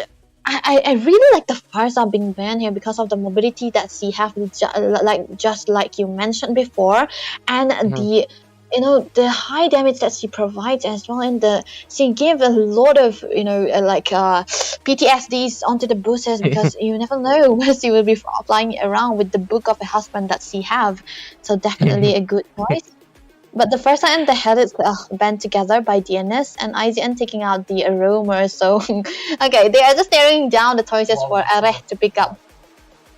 Absolutely, they're making sure, but I feel like Areh still has the pick-off option. A Joyd could be so much better considering there is an assassin. They can immediately lock him on. There's also, except for Joyd, what they can go for. There's Chow onto the table if he wants to go fancy, right? So I feel like those pick-off options are much more better. But I do understand that they wanted the front lines gone, so Hayabusa has a lot more comfort room because of course the frontliners they take a lot of the damage. Jawhead is much squishier in comparison, so if you put him with Cord, that basically means even if he's going to be ultimating on 2 that Oogie Shadow kill, he will still dish out enough damage. But if you have high loss with Gord, most of the damage is going to be mitigated to the high HP pool hero that is the horse, right? So understand that. Immediate response. And there we go. Just like I mentioned, the Joyd was definitely going to be coming in, but 40% win it for a reason because a lot of teams have started to slowly figure out how to counter out that pickoff. But still, I feel like IGN is smart enough. IGN! That is a good one. And the creator, I feel like he's a little bit inspired from Prime. Yeah, inspired from Prime, definitely. But still, what's so crazy is that for both of this, DNS, if Gami goes into the goal, he's definitely so comfortable onto the Grandeur. And we cannot forget Aaron's Grandeur also with lots of Minix and Savages in his pocket. You would think that he would still go for it, but I think the hit of a nerve onto the Grandeur might eventually be hitting onto the player as well because the Rondo, right? The blinks, it's kind of sorting down the range a little bit. So it's kind of even with the high mobility that we talk about on the Grandeur, not the highest of mobility, but mobility still, it's kind of short now. So he's catchable. He's you can cut him easily. So I think if he cannot play the Grandeur, just play the Clone because BMI, hello. So he can go in, he can go out. So there's a dive for IGN. We can finally see the Hayabusa and the Cloud coming into play. So this is our lineup of Ray. It's gonna be Dads and Sons with this lineup and IGN with their own style of pickoff lineup. So whose side are you favoring here? I feel like just by the lineups alone, I'm liking IGN's lineup because I love that they have a balance of peel, they have a balance of flank, they have also late game secure, they have sustain, and they also have the HP based damage to make sure that CC or Johead do not become too nonsensical for themselves. So I feel like it's a balance of that early, mid, and late game. But anyways, ladies and gentlemen, welcome to the last event of tonight and of the weekend as well, because it's going to be Team Dads and Sons and Team IGN facing off each other into this elimination best of 3 series. First game number 1 into Northeast Underdog tournament right there on their logo. I timed it perfectly this time around, but yep, there we go. Game number 1. Let's see how things turn around. There we go into the land of dawn. Ooh, emotes. Those are some nice ones. DNS flexing. Yep, so they are definitely flexing with the couple emotes, it's so cute. But one thing I would like, not couple, but same emotes, yeah, there we go. But one thing I would like to mention is that Ray, Lom Lom Mai, he's been known for the jungles, excuse me, for the retributions, for the pennies that he's been using. But one thing I would like to mention is that before he went into the jungle, he was initially a gold laner with a lot of heroes. Yes, he can use any heroes into the gold lane, and his Beatrix is sick as well as clean. But this time he's opting to go for the Moskov. It's going to be interesting into the gold lane side as well. But look at the poke coming in. Invoker doing a lot of damage into the guard so early on. And considering the fact that I was actually curious about it, that Lom Lom Mai switching to the gold lane, it was a little bit of a surprise to me. But right now that you mention it, makes perfect sense why he was so comfortable winning out his lanes, because he has been on the gold lane before. So that basically is, kind of gives me the clarity. Why was he so comfortable able to do so? Because most of the times roster shuffles and lane switch up, they don't work out well for a simple reason. You're not comfortable. Oh, Joy with that aggression into the early game, but that's not looking good. Insane. You better watch out. You're almost getting first blooded, but barely scraped it off. 2 ultimates used from both junglers. You know what I'm excited to see, Ray, is that Meteor getting poked a lot. But the thing is, Phobius, into the early part of this game, even though you're technically a very sustainable hero, very tanky on top of that, okay, there was a poke, good, but yeah, back to the point, I think Phobius needs a lot of help into the early part of this game, because when you are even a little bit of a goal behind, you cannot sustain that much, you cannot jump around, you cannot be the deal breaker, the tempo breaker of your opponent's side. So I think IGN are playing this so well, but first turtle going into the hands of DNS, definitely going to be giving them the lead. But if we focus onto the goal lead, I think they are actually getting ahead. But Lom Lom Mai, I think in this 1v1 situation, he's taken quite low. I feel like it's just Invoker gets the first blood off Cam, and right now there's the fight still going on into the mid phase. Looks like the second one is gonna be Corey Cutie, 1-for-1 trade, but right now it looks like the next one gonna be another chopping block. Was Sojen taken down by Array? Trades by trades being made out immediately. Looks like Respect came here to clean house, but he doesn't have enough damage. Array barely scrapes it off, but the blazing duet comes in, and the Crater gets a kill and goes back immediately, or is he looking for a little bit more? Give the stacks to Witch. There was a perfect rotation. You do not see this kind of rotation. But look at the Respect might try to go in. Nothing much. He does not. Okay, yeah, that has to be the reason. Because if he went for it, he did not land the Shadow at first, but he could have go for the Shurikens. But still, it was a good start for DNS actually. But IGN with the replies was, we are able to go out for the trade as well. But Meteor might be in trouble here, tanking down quite low. Corey Cutie here, he just waited onto the flicker, not the flicker, but the current coils, just to poke down onto the HPs of the Fouriers here. But right now it's actually safe and sound, but how long? Because the goal lane might be for the focus here by Jojen. They're providing a lot of information into the mid phase. Insane wants to go in for Witch. This is out a lot of damage. Is it gonna be enough or not? It is. Invoker takes a kill with that flashy legend skin. Because that's been a while I've seen a Gore legend, but still, Claude with the BMI. Does he want to go in? Does he want to use up the blazing duet? Looks like the answer so far has been no, because the turtle is gonna be coming up in a few seconds, and they feel like they want to contest it, because previous one it was melted too fast by DNS. They did not have second to respawn. But Respect is here. Yeah, Respect is also here. The turtle is actually dragged down by IGN and Corey Cutie. Also present here, even the XP leaders, Jack and Jones, right? Jack and John? Jack and Jones? Yeah, that can be Jack fun, and John. right? Jack and John into this, trying to contest onto this turtle here. But look at that, it's a lot of dance for just one turtle, because understandable, right? Assassins, you want to have the goal lead. Absolutely, and those are the bongs coming in. Okay, Moscow coming in as well. The turtle taken out by Insane, blazing duet and guards. Mystic Rush, a lot of damage being dished out, and BMI used up as well. Shadows being used left and right, but Insane barely scraping it off. The Shuriken is not enough to take. Insane goes back. A lot of poking, but just not enough. 3 for 3, but the turtle, it goes into the hands of DNS again. Insane winning out the retribution. 30-40. 30-40 or 40-40. We have to focus on that, because look at Lom Lom Mai was able to kite away.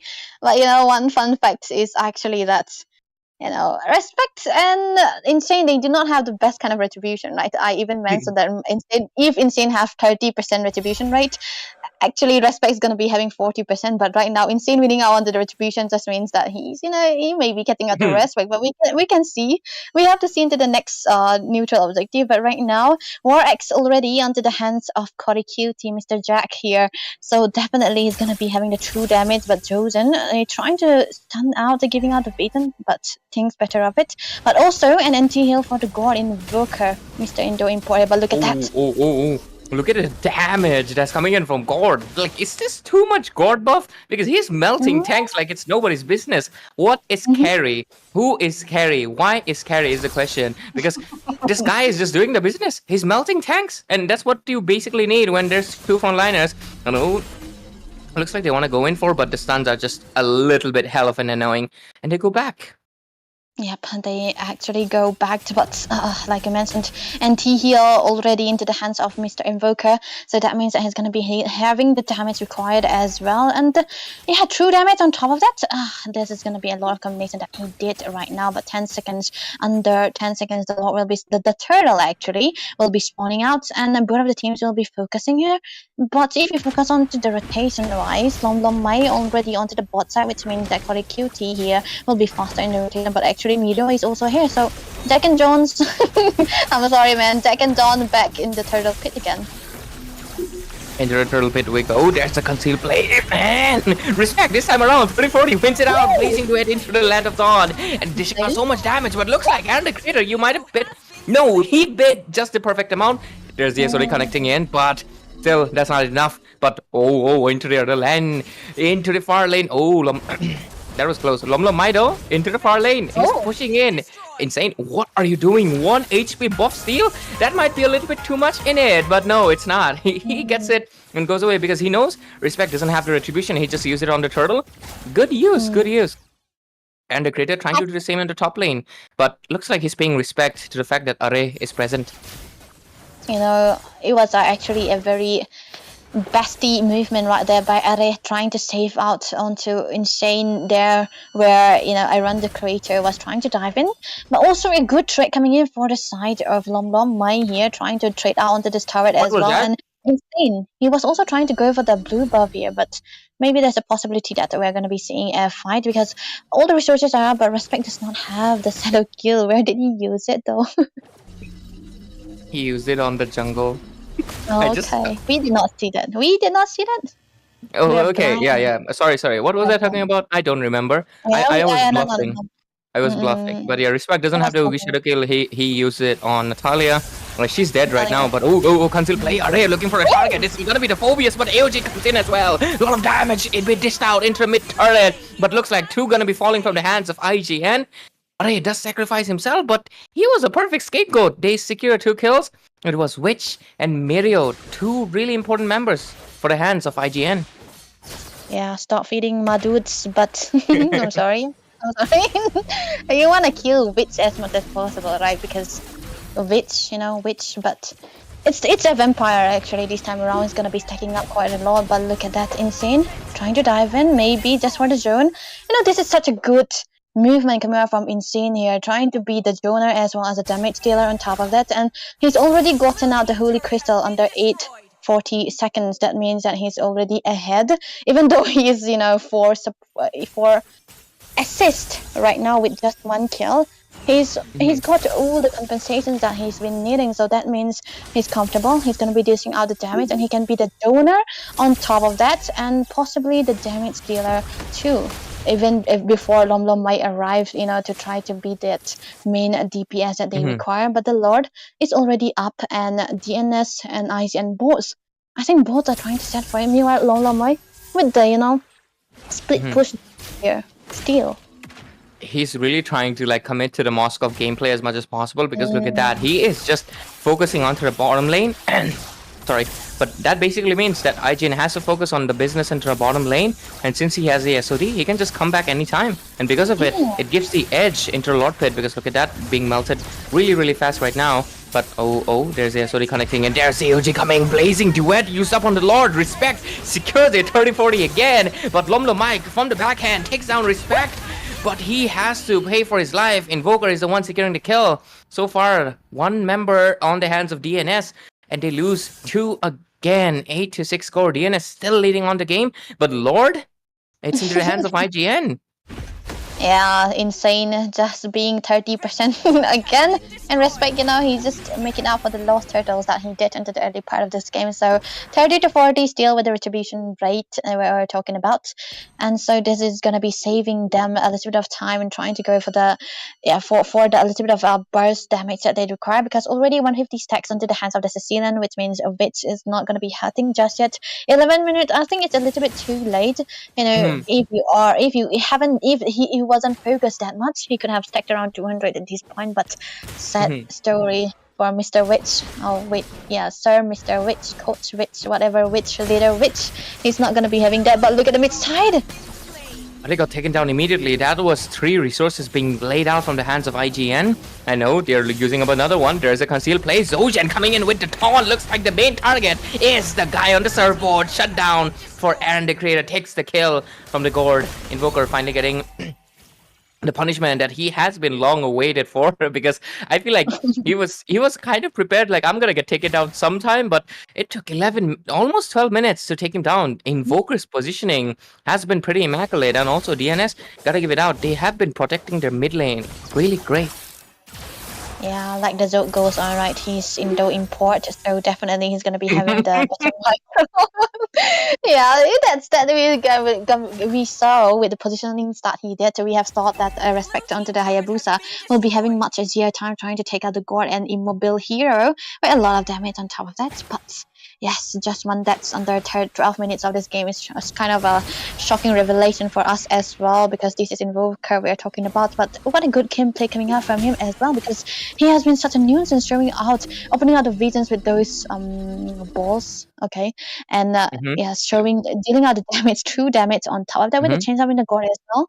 He's dealing a lot of damage too. So I really, really like the Gourd pick onto his end. Okay, there we go. He's going for the Genius one, so it's just direct magic damage, the defense reduction. So I think for IGN, the frontliners might not be having the greatest of time trying to fight against this Gourd here. So they need to have respect diving him all the time. Pay attention to the Claude though. He's like, what is he building? Immortality? Claude? He's going for the Magic Blade, so I think half a Magic Blade and Immortality? Okay, he's going for dual defense. He's not prioritizing the Wind of Nature. I do get it though. He's not trying to 1v1 the Moskov anytime soon. He's trying to focus into the team fights. So it makes sense why. Okay, Meteor gets a Blade Armor basically. Blade of Armor? What is that? Blade of Armor? What is that even? Lam Lamai, or Som like people like to call him. Enter bottom lane. He's really trying to be that sneaky, but of course, Andy Creator having that BMI has the faster rotations for now, but Lord getting chunked down really fast. 8-8. The score is basically the same. The goal lead is same as well. The score is obviously 0-0. This is game number 1. Let's see who gets the first. The second Lord right now. That's gonna be crucial. Oh, SOD comes in. The Retribution Respect wins it out. He's not beating those 30-40 allegations anytime soon. Insane. Aaron the Creator takes a kill, and AOG comes in as well. Cody Cutie gonna be the next into the list, but no backup coming in because Mirio forced to recall back. I feel like they could have went in a little bit more, considering there are 2 members already down, Invoker and Insane. They're not here. I feel like they could have went in a little bit deeper, but I respect discipline. Yeah, the AZN, they are so known for the discipline. It's highly unlikely that they will be overstaying. And yeah, to think, to save a little bit of retribution counts that we have been doing, I think Insane did not have a chance to get the retribution on point because he did not use the retribution right on time, because I think he was shown away quite well by the damage of AZN. But look at that! Oh wait, the Hayabusa dishing out the damage, but the Wind of Nature comes at a nick of time, and the Creator BMI into nothing. But there's the curtain call as well. Ooh, Aaron the Creator gets shut down, and right now the SOD being used up as well. He's going in. Lumlumai, 1 HP. It's not gonna be enough. He's gonna get taken down by Mirio. But one by one, the bodies are gonna be falling. Insane takes a triple kill. He might not have won the Lord, but it does win out the team fights. But they saved the base at the cost of losing out the mid and almost the top inhibitor. The only one standing is Respect. Good defense from the hands, but the score is 12-12, so I would still say the game It's 50-50. It can go into the hands of anyone right now. It can go into the hands of anyone because even the goal lead here, I don't think it doesn't matter anymore because respect. Okay, that was a good recall, exact recall. I think they do realize that he was there, but a perfect recall on time, but it was so risky. It kind of give me the chills.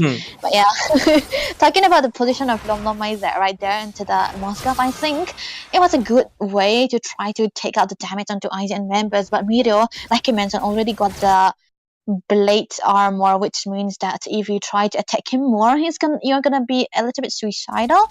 So no dominance eyes just yet, so the slowdown was a little bit not there yet, but Miriam was able to jump on Storm and take him down as well, even though he got a lot of damage. But yeah, Witch with the blood wings as well as the penetration, so he's gonna be dishing out the damages. But I think at this time around he'll be having a 200 something stacks. So I don't think not IZN, but DNS can afford to lose out the lead. Okay, 245. So it's kind of decent now, right? Because he's gonna be needing one defense, maybe the ice, the winter crown. Yeah, they're good to go. He's looking for a target. Flicker being used up. 2 resources. They went a little bit too ham. I feel like they went too aggressive. I mean, they're aware. Look at Ari. He's like, oh, we messed up. Oh my god, we messed up. We're gonna be going. I can hear Lomlomai saying Quinchana, but look at that. Settle kill. Oh, okay. Bitch. Able to take the blue buff, so this guy's gonna be hurting a lot. The Lord might be into the focus, Cory, with the vision. Look at that. Cory Curie. Oh, AOG comes in though on top of him. 2 people right on. Okay, but Insane onto the backline. Dishing out the damage. Oh, you're not gonna be able to survive, is it? But no, I feel like he will be. Array with the knockup, but Insane, he had to go back for a little bit more and he got punished. Immediately he got taken down, but Witch with the 245 stack, he's hitting hard and he takes down the main member, I feel like, because Lomlomai, without Lomlomai, the lane clear is not gonna be there, and Respect is aware. He wants to go in. Ugi Shadow kill being used up, but Horikuti barely scraping it off, but he doesn't care. He wants the base, but he's like, yeah, let's take it the Lord. But they do have the wave clear. They still have Invoker, but there's no Ugi Shadow kill, so they have to wait for a little bit. But look at that, the Lord's gonna be running into the mid lane. Oh, he's hungry. He wants something. 3 members up against 2 of IGN. Cory Cutie. Red Invoker, can they defend it? Oh, BMI as well as the Blazing Duet used up just to force him back. But oh, look at the damage coming in. Winter Crown. But Aaron the Creator has to be taken out away. Which also falls down, but Lord into the base. It's hitting the base. Can they defend it? But I feel like they will be able to because Lomlomai is back on time. Respect also gets taken down. Their frontliners are not here. And they saved the base. Oh my goodness. SOD misses out. SOD misses out. But these 2 members don't have the wave clear. 20 seconds into the clock. DNS wants to go in. What? They're marching down into the mid lane array. I mean, marching up. But what with 3 minions onto their side? They have Josen. They have Miro, Eyes, and will they be able to do this? But Moskov is here. Look at that. Look at the throw coming in from Array. He's trying about every time. Mirio will get busted down. 9 seconds for Respect to come back, but it's not gonna be enough. Lomlomai is into the base. Aaron the Creator is back, but is it gonna be enough? Looks like it is because Invoker gets taken down. Minion is rushing in, but having the wave clear. Looks like Team IGN, they come at the nick of time with the crown being used up. Insane, but look at the damage coming in. Lomlomai barely scrapes it off. 1 HP, but Array is trying to save Grace, but oh my god, this is what just happened. Minions took the base. We were not paying attention, and so was DNS. SD will be losing the game to Minions. IGN or IGM? Because do they have Mirio or do they have Minions? How did IGN get the win? DNS was there was nobody into the base. There was nobody into the base to defend it. They went all in, but they could not get what they wanted. Absolute cinema. Minions? Cinema. Supremacy, guys. Call IGN grew the way they used. Man.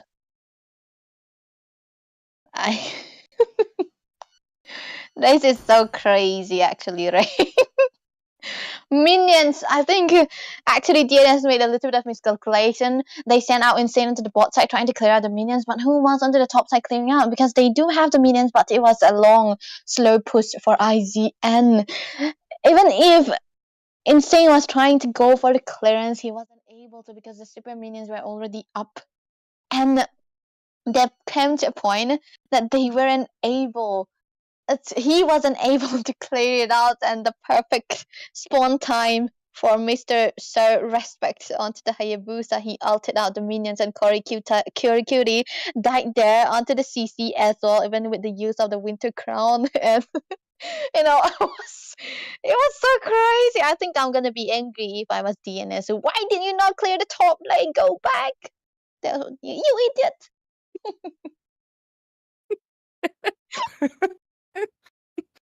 I'm sorry. That's got what. I was just checking out the chat. I know the chat is going fully wild right now. I just saw a glimpse of it, but I know the chat is going wild. So chat, if obviously let us know what you what you're feeling. I mean, I love the fact that you're mentioning it's not minions anymore. It's winions because they lost it out. Hey, IGN paid minions like new drama, guys. IGN paid the minions a little bit more. DNS, you need to put all your money into minions, all right? Pay respect to minions. This is why even the NPCs play part, all right? That's why. I mean, this is why I feel like I just feel like it was in the heat of the moment. They really wanted to commit, knowing that there was no wave clear. They had the window, 20 seconds. They could have get it, but Claude was back right on time. 1 minion was immediately pushed back. Of course, Zojan as well. We gotta give credit to Zojan. Due to the taunt, the minions came out of the range of the turret, and Lomlomai was not able to take the base, and that's what basically sold the deal. I feel like we need to clip this. I feel like we definitely need to clip this. WarDrum Games Shorts gotta be clipping it. We'll let our social media manager know. But yeah, this was an interesting game. I can't give a feedback when the game ends in a like a comical way, because I mean, was it their mistake? Yeah, but at the same time, I understand it was in the heat of the moment. They wanted to end the base so badly. That's why they committed so heavily. I think they were not prepared for the minions to be coming and marching like a whole army right there and just take their base away. But yeah, they definitely needed at least one guy to be clearing out the lanes. So yeah, the gap came in the minion management. But yeah, other than that, I feel like that game was definitely very 50-50. I mean, it could be, if there was only like 2 seconds of delay, Lomlomai would have taken the base. Lomlomai would have cracked the base, but those 2 seconds were not in favor for them. Instead, it was in favor of IGN. This was definitely a cinematic win. But of course, ladies and gentlemen, welcome to the game number 2. And we're going to be moving ahead with, after a cinema win, Winions taking the win. I'm not going to give it to IGN or Dads and Sons. Minions won our hearts today. But yep, game number 2, ladies and gentlemen, welcome into the Nerd 2.0 and IGN versus DNS. Let's see if we're going to be seeing more shenanigans tonight. I want to see Lord MVP right now. Jokes aside, though. No. Jokes aside. Game number 2, Debbie, do you think having IGN into the first pick will change a few things? They might be trading off with something or not? Yeah, we can see that I think this time around they are fighting assassins with assassins when we were so used to the fighters into the jungle, into the previous games. Yeah. It's refreshing to see this people coming out with assassins right now, because I do understand that 2 of the jungles that they had, if you count Somba, it's going to be 3, but regardless, the Fanny taken away again by IGN. They do not want to use it. It seems it's highly unlikely for them to ban out the Fanny when they are into the blue side, meaning they are having the first pick. But I think they're also trying to respect it and keep respect onto another hero, because we can see how much of a comfort it was for him to use the Hayabusa on top, and even the Lucas, but Lucas is banned. DNS, they do not want to mess around. They do not think that Lucas into the hands of Respect or Mirio too will be something they want to face. So I think this time around in this best of 3 kind of series, and when you are so accustomed to each other, you're going to be banning out the heroes that you know well that those players can be playing. So I think at this point, it's regardless of the meta now. Because Fanny and Lucas, I think it's more respect plus meta, but more for respect, Not the player respect, but the feeling respect. Yeah, the feeling respect, but you gotta respect as well, or you're gonna Yeah. get disrespected by minions. We definitely low respect bribe the minions, guys. But yeah, obviously jokes aside, let's not forget this is game number 2, and this is a best of 3 elimination. Dads and Sons are basically at the match point right now. They will get clean sweep if they do not pull up their A game. If they want to stay in the competition, they have to win this match out, or IGN is gonna be moving forward to face off against MAF into the semifinals of the lower brackets, of course. So. Let's see if Dads and Sons can pull up a much better draft this time around. I do think their draft was definitely good, but I feel like the draft was decent. That mechanically they played really good. It's just that obviously at the end that cinema moment happened because of few errors onto the lane management. But other than that, Som, especially that push, was definitely really goated because he was able to misdirect Team IGN a lot of times, and also we gotta give credit to what do you say?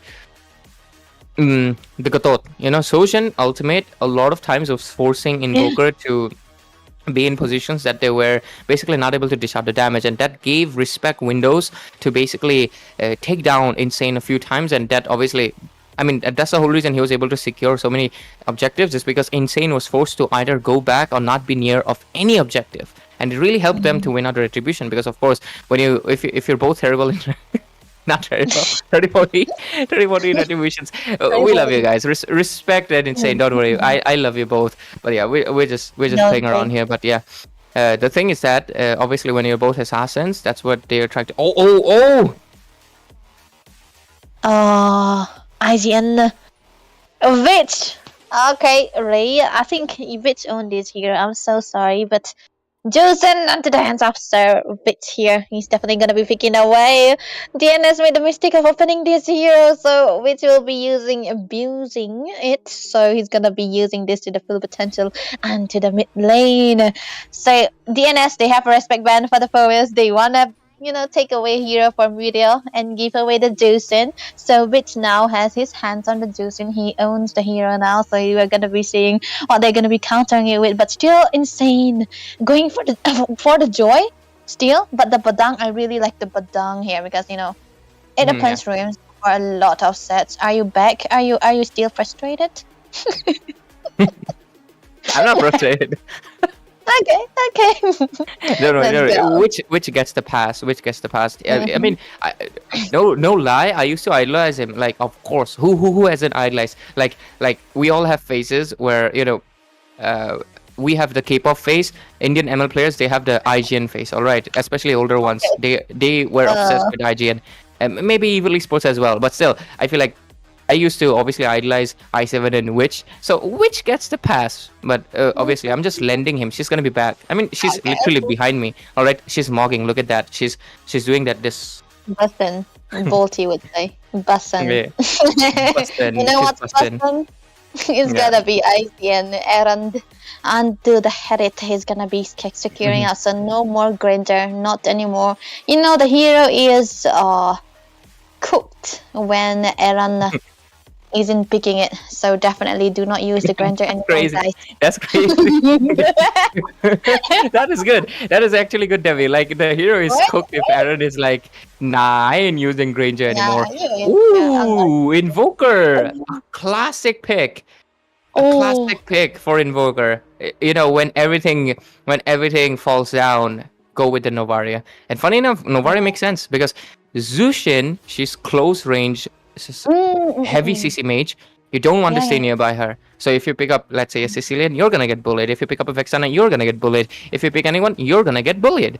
But Novaria, she has the highest range, especially considering, I mean, Farsa has AoE highest range, but Novaria has this most single target highest range, and due to it, she can maintain her distance. Not to mention, she can just stay in the walls, and Zushin cannot really target you easily, right? So because of it, I feel like the Novaria makes a lot of sense if you want the river control and you don't want to get bullied, because the whole reason Zushin wins out early game is because she bullies out the opponent mid lane so much that the opponent mid lane cannot come into the team fights on time. And also second thing is that obviously winning out the lane just means that you have much better chances at gaining more EXP and obviously being ahead in gold. So I feel like this Novaria, even though it is a form of a classic pick for Invoker, in this game it makes so much more sense. But also Novaria is basically serves the same purpose as a Selena. Selena is stun, Novaria is burst. It's a hit or miss.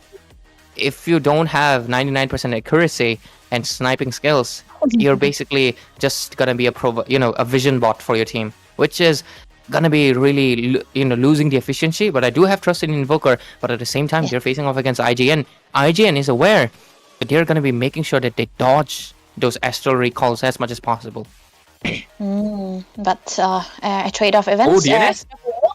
DNS going for the Clot here. They want the Clot. They want to trade it out with the Clot because I think the potential dive that Aaron has been doing onto the Clot into the previous game has been such a nuisance for them, wasting out all of their resources time and again. There wasn't anyone who could try to stop him. So I think DNS want to use it the same way. And with the map hacker, not a literal map hacker, okay? A map hacker. I know. Yeah.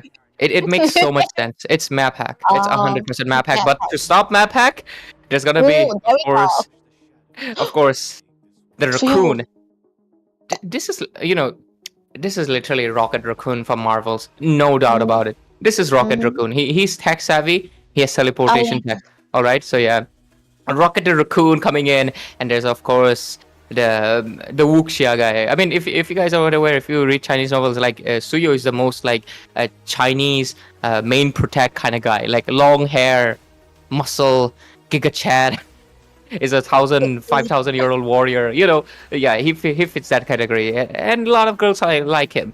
But funny enough, Fredrin has a bigger fan base. We know why though. But yeah, jokes aside, DNS they have a last pick.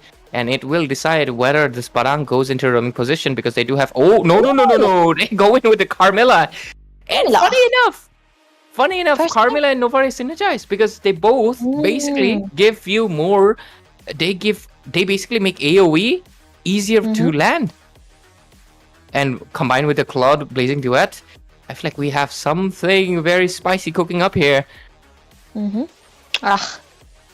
It all depends, right? It all depends on the synergy for DNS here. Meanwhile, for IGN, they kind of, they can try to go for a little bit of a slow and out of nowhere surprise attacks because we have the portal, we have chipped Josen onto the chipped. That's gonna be a little bit of a set here, but a direct counter. Chip. All right. I was hearing chit. It's like why chit?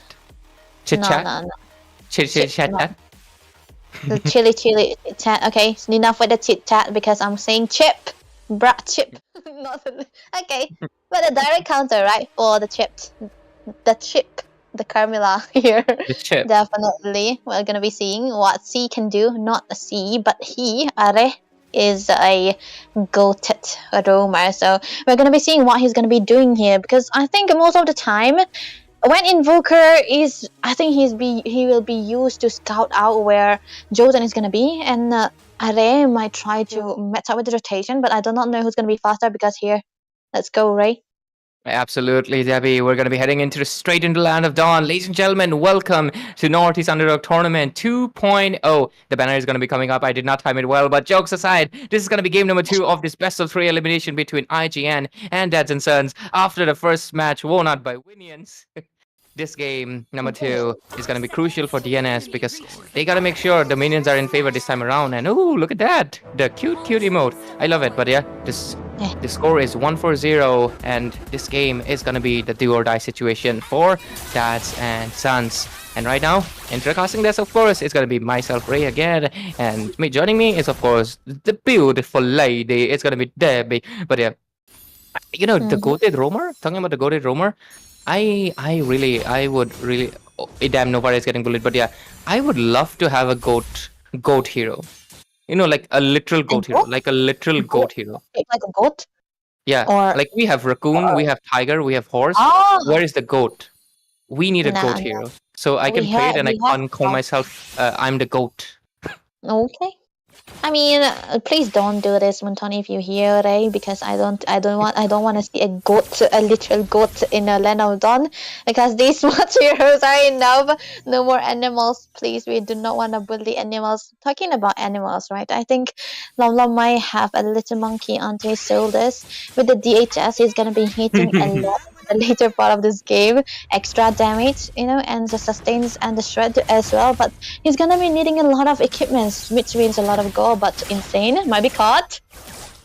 He really likes to do this, doesn't he? Early game Insane. The way he hits level 4. Yeah. Expect him to like at least give a few warning shots. He's gonna go in immediately, even though he doesn't have enough damage to do any solo kills. Oh, Suyo with that arrow gets a kill, but sorry, not the kill. He gets a kill on the crab. He got the crab soup, but yeah, turtle gonna be spawning in 10 seconds. The countdown is here. Let's see who gets it. Yep, no level 4 for the mages here. They're trying to secure the level 4 without the rotation onto the XP side, which I don't think most squads does this anymore, because yes, it's kind of very risky nowadays, because look at Array. Josen in a good position. Insane with those beats, but looks like he's gonna be the first one to be falling off. He slipped off while he was dancing because Witch was the one who picked him up and threw him away. But look at this punching. The fisting is coming up for Corey Cutie, but he decides to not commit to it. He goes back, but right now he's getting taunted. Witch has to go back as well. Onto the other side though, Array with a vision. Respect. You better watch out, because of course the poking is gonna come on from Invoker, Witch trying to make sure that the jungler is okay. But into a turtle pit we go. Insane dishing out the damage, but Respect, he does have the retribution, doesn't want to commit to it. Meteor providing the vision. Here is the wall coming in, fisting as well. The Avengers assemble. Respect secures it to turtle, and right now the kill is gonna be the Cordy Cutie, and Arre falls down as well. I feel like the 30-40 thing we discussed, it's really true. Yeah, actually, I think we can give him a leeway here, because actually Respect was a level ahead, which gave him a little bit of a little bit score onto the retribution. Maybe that's a possibility. But look at the bot side. Solo kill into the hands of Trojan. Nah, not solo. I don't accept that as solo. But look at that! Invoker just trying to snipe down around the creator here. But it's gonna be Josen who's unknowingly or knowingly trying to save his teammate with that sniped. But Invoker able to kite around the map with those star setters landing onto Vit, showing out the visions as well. But if we talk about the experience, right? Insane is trying to catch up with not Vit but Respect with already level 7, one level ahead. So definitely he is gonna be trying to catch up just before the spawn of the turtle, because you do not want to lose another turtle, because it's gonna be giving you all the leads that you wanted. But look at the snipes. Invoker are on point. Invoker is honestly impressive, but do they want to commit? Sojan with a lot of warning shots, but into the bottom lane, the reason I called it solo kill, because I thought Harry was going to be getting the kill himself, but Sojan was like, I want some of the food, like my name may be Chip, but I also want the cloth for myself, because I mean the kill, not in a sense, a romantic way, alright? But okay. Next turtle is going to be coming up in what, 20 seconds. So they do have a little bit of time, but the score is 4-0 and almost 3,000 gold lead into the hands of IGN. So it's looking a little bit bleak for the hands of DNS. They want to come back with a response. They do have the proper countermeasures, but so far it's not working well, because Ray is just getting poked out to oblivion right now. And look at them, he's not able to come close.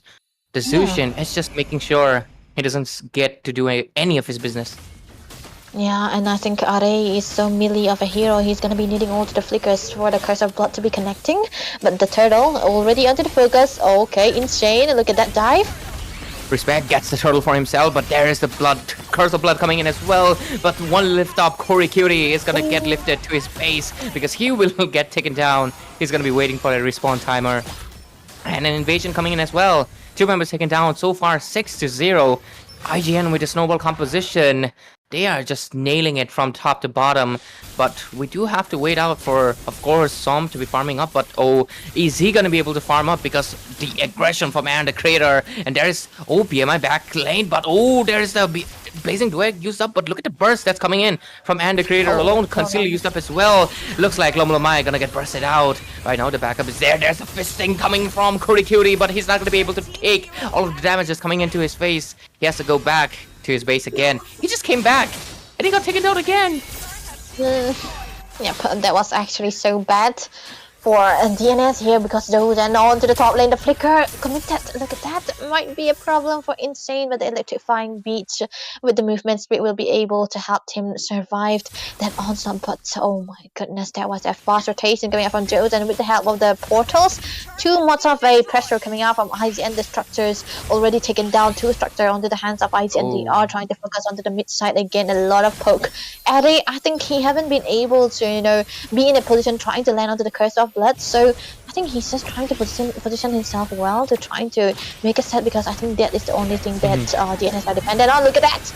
Oh, there's a blazing duet and the fisting coming in as well. The Curse of Blood is not onto the table yet, though. He has to recall. AOG being used up as well. Doesn't really hat into anyone. A lot of resources being used up left and right. 3 ultimates from the hands of DNS and around 2 from the hands of Team IGN. Few resources being baited out, but the last turtle fight looks like DNS may want to commit to it, because this one does have the most gold and EXP. Yeah, and 2 level leads for respecting onto the field. Meanwhile, Insane is still level 9, which means that the turtle is basically going to be free and no contest whatsoever. And the thing I'm actually quite skeptical about this Joy is that when you have a Harris, right, it's kind of neutering down the damage of the Joy, because Harris has much more mobility than a Joy, because 3 dash and ultimate are done, but for a head on the creator onto this head, he can dash away all the time with his one force time and again. So that's why amongst these 2 Leonins, I always prefer the Harris, but still a comfort nonetheless for the side of Insane here. He's been trying to ignore the Fanny, because it's always been banned. It's never going to be open. So what will he do? Trying to practice right? Just go for the Joy. That's what he's doing. So maybe he can try to pop touch, because he still have time. But then again, already 8 minutes of this game, he isn't able to get the Holy Crystal just yet, and it was just recent that he's got the Starlim side, which is not the best case scenario for a Joy. He's still behind, so Absolutely, Debbie. And also considering the fact that right now they're losing turrets faster than they can recoup. But looks like it is going to be an initiation. But there comes the chip as well. The Avengers assemble. Insane is not going to be able to survive. There's the EOJ comes in. Aaron the Creator takes a kill. Double for himself. He wants to make it a triple. Corey Cutie will also get taken down. Right now, the 2 left have to go back into the base. They have nothing to do. They don't have the wave clear. They don't have any control. They're just forced to sit around, do nothing much. They are taunting, but the taunting might be a little bit reckless because the damage from the Harriet might be a little bit too much. But they forced out a flicker. Right now, they are losing their turrets. Bottom lane basically gone. Top lane also gone. Mid lane, the last tier 2 turret standing, it's gonna be gone as well because they don't have any response to defend it. Lomlomai with the BMI, but he's not gonna be able to do anything much about it. They lose tier 2 as well.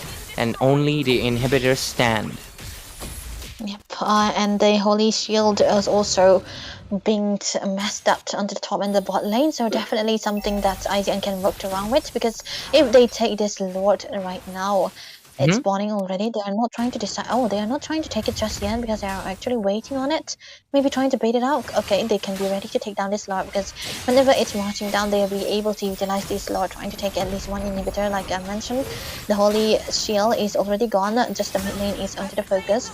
But yes, Lord taken away. IGN in a better spot right now in comparison to the previous game. They are showing dominance, but look at shortcut.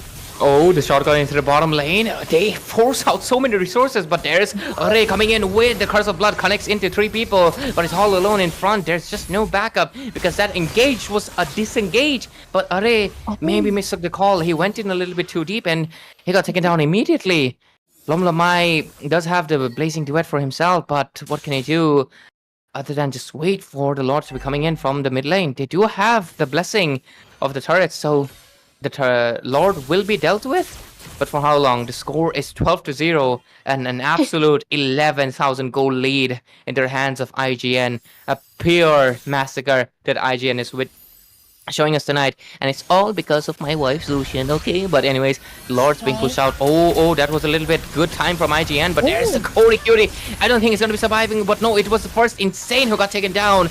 Right now, Corey Cutie might be next into the chopping block. Mirio does get taken down though, but still, Let's see. The Lord is still 50% HP. First inhibitor gonna be falling out. And the creator dishing out the damage. There's a Zaman Force. He's looking for Lom Lom Mai. The stun comes in from Array, but he's still going in deep. He wants to take him down. Lord's still 20% HP, but I think they can melt it out. The base is up for the taking for them or not. Blazing Duet finally comes in. Dishes out the damage. Respect taken down. And the next is gonna be Sojan, but Witch, as well as Aaron the Creator, they're still trying to buy out some time, but I feel like this is high time to go back. Witch, you might have overstayed your welcome because you're gonna get taken down finally. 3 shutdowns, on after another. And IGN finally facing their first, blunder. They have to go back, but, worth it.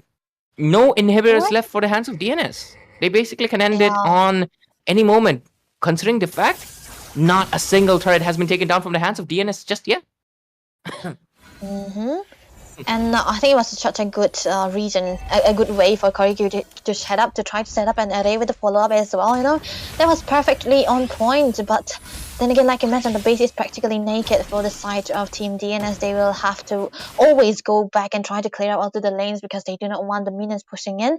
But look at Insane. I thought he was trying to clear it out, but there's so many minions. They do not want a nostalgia for a deja vu like the first game. So yeah, I think they have to be mindful of how the housekeeping is gonna be working out, because leaving out their doors unattended might eventually mean that the minions, MVP minions, might be able to try to end it. But one thing that's for sure is that look at the position of Josen, right? He's just trying to not show himself and clearing out the waves, because anytime he can pop to anywhere, wherever he wants, and I don't think DNS can be, can try to see it even with the vision here. But look at that, Corey might be in trouble. Cutie with the mispositioning. I feel like that was not given right now because Witch takes him down into the next list. Who's gonna be? Because Womlo Mind hasn't used up his Blazing Duet just yet. He's forced to go back. But look at 1 HP Array trying to clutch in, but it's not gonna be enough. Witch takes the kill with the Sky Piercer. And right now, 2 frontliners down. DNS only have the squishes, and that might just be the green signal for IGN to just try to finish it off perhaps. And I feel like Sojan is for the whole purpose. He's waiting there. Look at the shortcut coming in. They know they can take the Lord. They took the Lord right now, but the teleportation got taken down as well, because I feel like that was mispositioning. But Respect coming in, make sure to take down Insane for himself. Meteor is the one securing the kill, but finally the frontliners are coming back. Array is respawning in 2 seconds, but is it going to be enough or not? Because look at that, and the creator already into the base. You don't want him, but there's a Blazing Duet coming in as well. Zaman Force and so many skills being baited out left and right, trying to just clear out the lanes, but it's going to be enough because they're committing so much on just waves. The Lord hasn't even come in yet. Team IGN will go back, but they do have the Lord coming in a few seconds. Look at Miria though. He's low HP, but he doesn't care. He knows he's going to be fine. But Lord, this might be the final push over Debbie, because it looks like fully health AOG comes in, connecting to anyone, but there's the Astral Recall, but 2 members are just going to be melted out immediately. Array and Koriguri, the first one to be falling. Double kill, not making a triple because Respect is one securing the kill. Insane trying to buy a time for his team, but Respect secures the double kill, and this is the end for DNS into the competition right now as IGN gets a clean sweep in this best of 3 elimination of lower bracket. This was an exciting match. Exciting, definitely, because this is the end of the friendly rivalry that we are seeing here. A clean sweep for IZN. The Aussies stood high up, still trying to show themselves, not trying to back down, showing the fight that they got. And look at the MVP here, 13.3 to the score. It's Aaron the Creator, onto this Harris, He do not care about the grandeur, just because the Harris, and this is what he's been doing, such a immaculate gameplay that is coming in. It was, until the last minute that they had 0 deaths onto their side, but unfortunately it was another zealousness for them to try to go all in. But nonetheless, they took the game, and Ray, I think the only game that Invoker hadn't died is the game they had to lose. Unfortunate for them.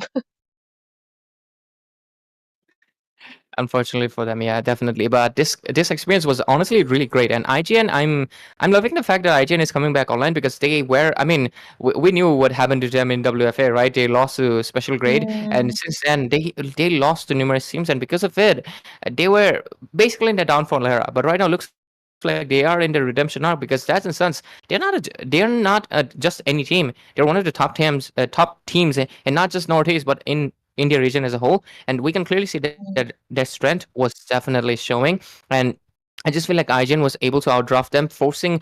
I mean, I don't think DNS is not considering Zushin. It's just that they were forced to not ban out Zushin. They basically got outdrafted in the mid lane, and after mid lane snowball came in, especially with the Suyo, I feel like it was really hard to bounce back. There was really 100% great effort coming in from the hands of course, Som or Lomlomai. Honestly, appreciate like goal laners who are basically doing so much effort. It's really nice because even when games are lost, goal laners do their absolute best. But still, I feel like Array definitely needs to play around those pickoff heroes 100% because I feel like in the first game when he had the Jawhead, it was much more cleaner. They almost won it out if it wasn't for the Winian. So of course, I feel like he needs to stick around with the pickoff heroes, and maybe of course if they want to go in for the setup tanks or maybe something. Carmilla wasn't absolutely the best option, but I do get it. The Tiger was banned out, and there was nothing else they could have picked up. But yeah, I feel like I can obviously much more improvements to make. And of course, we're still a region that is in infancy because we're still starting up right now. This is season 2. I mean, some shows have like 14 season, right? So yeah, this is still season 2, and season 3 is going to be coming up soon. No spoilers just yet, but still, I do hope so to see DNS into the coming up next seasons and coming up stronger. So obviously, for their fans, for Dads and Sons fans, don't be disheartened. They're going to be back. They're going to be back stronger. They have come back stronger every time. I mean, from previous season, they have definitely made a lot of improvements, and they have developed a lot of better drafts, I would definitely say. So good for them. And also the addition of Lomlomai is definitely welcome. It's really good so far. But yeah, I feel like congratulations to IGN for making it a little bit ahead, but they will still have to face Team Maf to ultimately get the top dog if they want to get into the top dog finals, because Maf has been looking strong. They just eliminated Armageddon out of competition in a clean sweep as well. It was a full evening of clean sweeps, honestly. Like, the scoreboard has been 2-4-0 in every game, and it's pretty interesting. But yeah, what do you have to say for Debbie? Because I made my statement. What do you have to say? All I'm gonna say is that I'm sad. 2 of my favorite teams are gone. Ray, Armageddon, they're gone. They're gone. DNS, they're gone. They're gone, but they will be back. They will be back. Don't be disheartened. Debbie, and of course, they're gonna be back. They're gonna be back. We're gonna be hosting more tournaments, and they're gonna be back. They're gonna be invited because they have shown great and excellent performance throughout season 2. I mean, Dads and Sons have shown performance in season 1 and season 2. They have been the most promising team.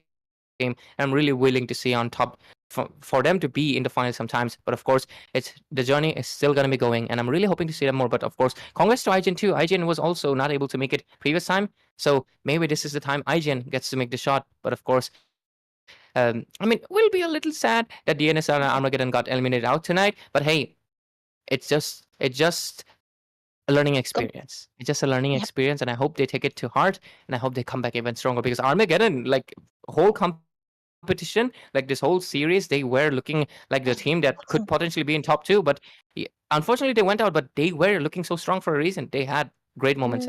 But yeah, DNS definitely as well. Debbie, you anything you want to say? Of course. I just really want to see, an epic showdown for Marv versus IGN, because this is literally going to be one of the best shows that we're going to be seeing in WarDrum. Because let's face it, right? Marv, amongst the most improved team, I think ET and Marv has been the most improved in comparison to the first season that we have seen. Absolutely. IGN still continuously consistent. I mean, they were a little bit inconsistent, but now that they are back in form, I think it's gonna be an epic showdown. But I still can't wait. Absolutely. I was sad. Armageddon, DNS gone. 2 of my favorite teams gone. But we still have so many, right? Marv, IGN. We're gonna be seeing them into the next round, facing against each other, because this is some epic showdown we are gonna be facing right now. Sorry. I got an itch on my nose. And definitely, like, this is actually really kind of really nice to see, because Armageddon as well as not Armageddon, sorry, Armageddon and DNS, we're sad that they got eliminated out of the competition, but they will be back into next season, so obviously stick around for that. But into the previous season, you've actually brought out a really good point. Eliminators and Marf were the team that was actually basically very weak previous season. They were eliminated out of the competition like before top 8, I think, or even before top 4. So both of these teams making it into the top 4 right now. It's top 3 actually, because right now, yeah, they're in top 3 because IGN and Maf will be facing, and the winner will face Zone Hunt for that finals. But of course, they're right now in top 3. They did not make it to top 16 previously. Maf, no, top 8. And IGN did not make it to top 4. So we are seeing redemption arc for 2 teams, and these 2 teams are going to be facing off against each other in those obviously lower bracket semifinals, and it's going to be really interesting, and it's going to be really amazing to see which team comes out on top. But of course, ladies and gentlemen, this was it for tonight. We had really good matches back to back. We saw underdog teams really showing their excellence. I mean, we had a little bit of brain rot as well. Tung tung tung sahur. who even thought of that, right? But yeah, absolutely, this experience was really great. But anyways, ladies and gentlemen, we're going to be obviously calling it off right now because we're going to be coming back with the main course, which is going to be those finals. You're going to be seeing the top teams contending against each other, and we're going to be making sure to update you. So of course, follow our social media, WarDrum Games on Instagram, and of course, we're going to be making sure you stay updated on YouTube as well. But anyways, that was a series for both of these, all of these best of 3 series, and it was an exciting one. And thank you to Debbie for sticking around. Of course, shout out to our production. You know who you are, for obviously doing an immaculate job.